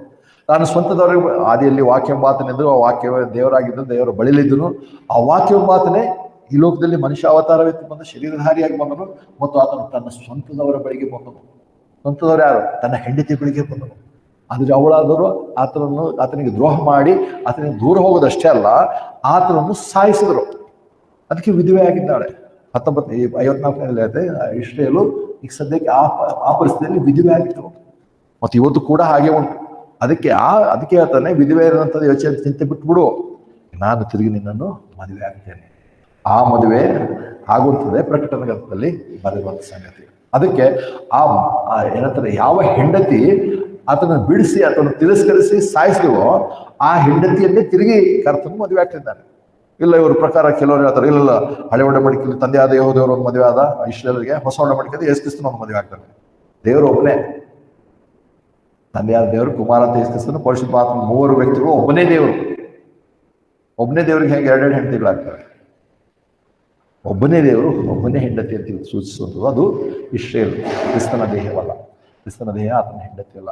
ಅದಕ್ಕೆ ಆತನ ಹೆಂಡತಿ ಮೊದಲು ಹೆಂಡತಿ ಆಗಿದ್ರು. ಅದಕ್ಕೋಸ್ಕರವೇ ಪ್ರಕಟಣೆ 19ನೇ ಅಧ್ಯಾಯ 7ನೇ ವಚನ ಹೇಳ್ತಾನೆ, ಈಗೋ ಮದುವೆ ಆಗುವಂತ ಕನ್ಯೆ ಅಲ್ಲ, ಮದುವೆ ಆಗ ಹೆಂಡತಿ ತಿರುಗಿ ಬಂದಾದ್ರೆ ಬಿಟ್ಟು ಹೋಗಿರುವಂತ ಹೆಂಡತಿಯನ್ನೇ ತಿರುಗಿ ಆತನ ಮದುವೆ ಆಗ್ತಿದ್ದಾನೆ. ಅದು ಇನ್ನೂ ಆಗಿಲ್ಲ, ಮುಂದೆ ಆಗಲಿಕ್ಕೆ ಉಂಟು. ಅದು ಏನಂತಾರೆ, ಇಸ್ರೇಲಿಗೆ ಆಗುವಂಥದ್ದು. ನಾವು ಅದರಲ್ಲಿ ನಾವು ಮೊದಲಿಗೆ ಇತ್ತಿ ಅಲ್ಲ, ಇಷ್ಟು ಮಾತ್ರ ನಮ್ಮ ಸ್ಪಷ್ಟತೆ. ಆದರೆ ಒಂದು ಸಂಗತಿ ನಾವಿವತ್ತು ಕರ್ತನ ಮೇಲಿನಲ್ಲಿ ಪಾಲ್ಗೊಳ್ಳಕ್ಕಿರುವಾಗ ಆ ಸಂಗತಿ ನಾವು ನೆನಪು ಮಾಡ್ಕೊತಿದ್ರೆ, ನಮ್ಮ ದೇವರ ಪ್ರೀತಿ, ಆತನ ಕೃಪೆ, ಕರುಣೆ ಎಂತದಿದೆ ಅಂದರೆ, ತಿರಸ್ಕರಿಸಿ ಆತನನ್ನು ಸಾಯಿಸಿದಂಥವ್ರನ್ನು ಕೂಡ ಆತನು ತಳ್ಳಿಬಿಡಲಿಲ್ಲ. ಅದನ್ನೇ ನೋಡ್ತೇವೆ. ತಿರುಗಿ ತಾನು ಮಾಡಿದಂಥ ವಾಗ್ದಾನ ಪ್ರಕಾರ, ಇಲ್ಲ ನಿನ್ನಿಂದ ಆಗಲ್ಲ, ನಿನ್ಗೆಂದು ಅಂದರೆ ಯಾವ ಮನುಷ್ಯನು ಯಾವುದೇ ಡಿಸ್ಪೆನ್ಸೇಷನ್ ಅಲ್ಲಿ ಯಾವ ಕಾಲದಲ್ಲಿಯೂ ಮನುಷ್ಯನು ಸ್ವತಃ ದೇವರ ಆಜ್ಞೆಯನ್ನು ಕೈಕೊಂಡು ದೇವರ ಬಳಿಗೆ ಹೋಗಲು ಸಾಧ್ಯ ಇಲ್ಲ. ಅದಕ್ಕೆ ನಮಗೆ ಬರುವಾಗ ಏನಂತಾರೆ, ಕೃಪೆ ಮೂಲಕ ನಂಬಿಕೆಯಿಂದಲೇ ನಾವು ರಕ್ಷಣೆ ಹೊಂದಿದ್ದೇವೆ. ಮತ್ತು ಎಲ್ಲಾ ಕಾಲದಲ್ಲಿಯೂ ಕೂಡ ಅದನ್ನೇ, ಎಲ್ಲೋ ಅಲ್ಲಿ ಕೆಲಸ ಇದೆ ಅಂತ ಹೇಳ್ತಾರೆ, ಆಜ್ಞೆಗಳಿವೆ, ಅಲ್ಲಿ ಕೂಡ ದೇವರ ಕೃಪೆ ಉಂಟು. ಅದಕ್ಕೆ ಇಲ್ಲಿ ಇಸ್ರಾಯೇಲಿಗೆ ಅದನ್ನು ತೋರಿಸಿದ, ಆತನನ್ನು ತಿರಸ್ಕರಿಸಿ ದೂರ ಹೋಗಿದಷ್ಟೇ ಅಲ್ಲ, ಆತನನ್ನು ಅನ್ಯರ ಕೈಗೆ ಒಪ್ಪಿಸಿ ಆತನನ್ನು ಸಾಯಿಸಿದ್ರು. ಆದ್ರೆ ಕರ್ತನ ಬಂದು ಹೇಳ್ತದಾನೆ, ಇಲ್ಲ ನೀನು ವಿಧವೇತನವನ್ನು ನೀನು ಮರ್ತು ಹೋಗು, ನಾನು ತಿರುಗಿ ಬಂದು ನಾನು. ಇವತ್ತು ದೇವ್ರು ನಮ್ಮನ್ನು ಅದೇ ಪ್ರೀತಿಯಿಂದ ಪ್ರೀತಿ ಮಾಡ್ತಾನೆ. ಇವತ್ತು ಕರ್ತನ ಮೇಜಿನ ಬಳಿಗೆ ಬರುವಾಗ ನಾವು ಆ ಪ್ರೀತಿನ ಮಾಡ್ಕೋಬೇಕಾಗಿದೆ. ನಾವು ಎಷ್ಟು ಸಾರಿ, ಯಾಕಂದ್ರೆ ಒಂದು ವಚನ ನೋಡಿ ಮುಗಿಸೋಣ. 2 ತಿಮೋತಿ 2ನೇ ಅಧ್ಯಾಯ 3ನೇ ವಚನ ಅನ್ಸುತ್ತೆ. 2 ತಿಮೋತಿ 2ನೇ ಅಧ್ಯಾಯ 3ನೇ ವಚನ. 2 ತಿಮೋತಿ 2ನೇ ಅಧ್ಯಾಯ 3ನೇ ವಚನ. 2 ತಿಮೋತಿ 2ನೇ ಅಧ್ಯಾಯ 3ನೇ ವಚನ.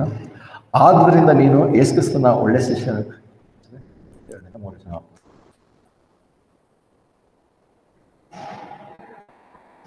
13ನೇ ವಚನ, ಕ್ಷಮಿಸಿದೆ, 2 ತಿಮೋತಿ 2ನೇ ಅಧ್ಯಾಯ 13ನೇ ವಚನ.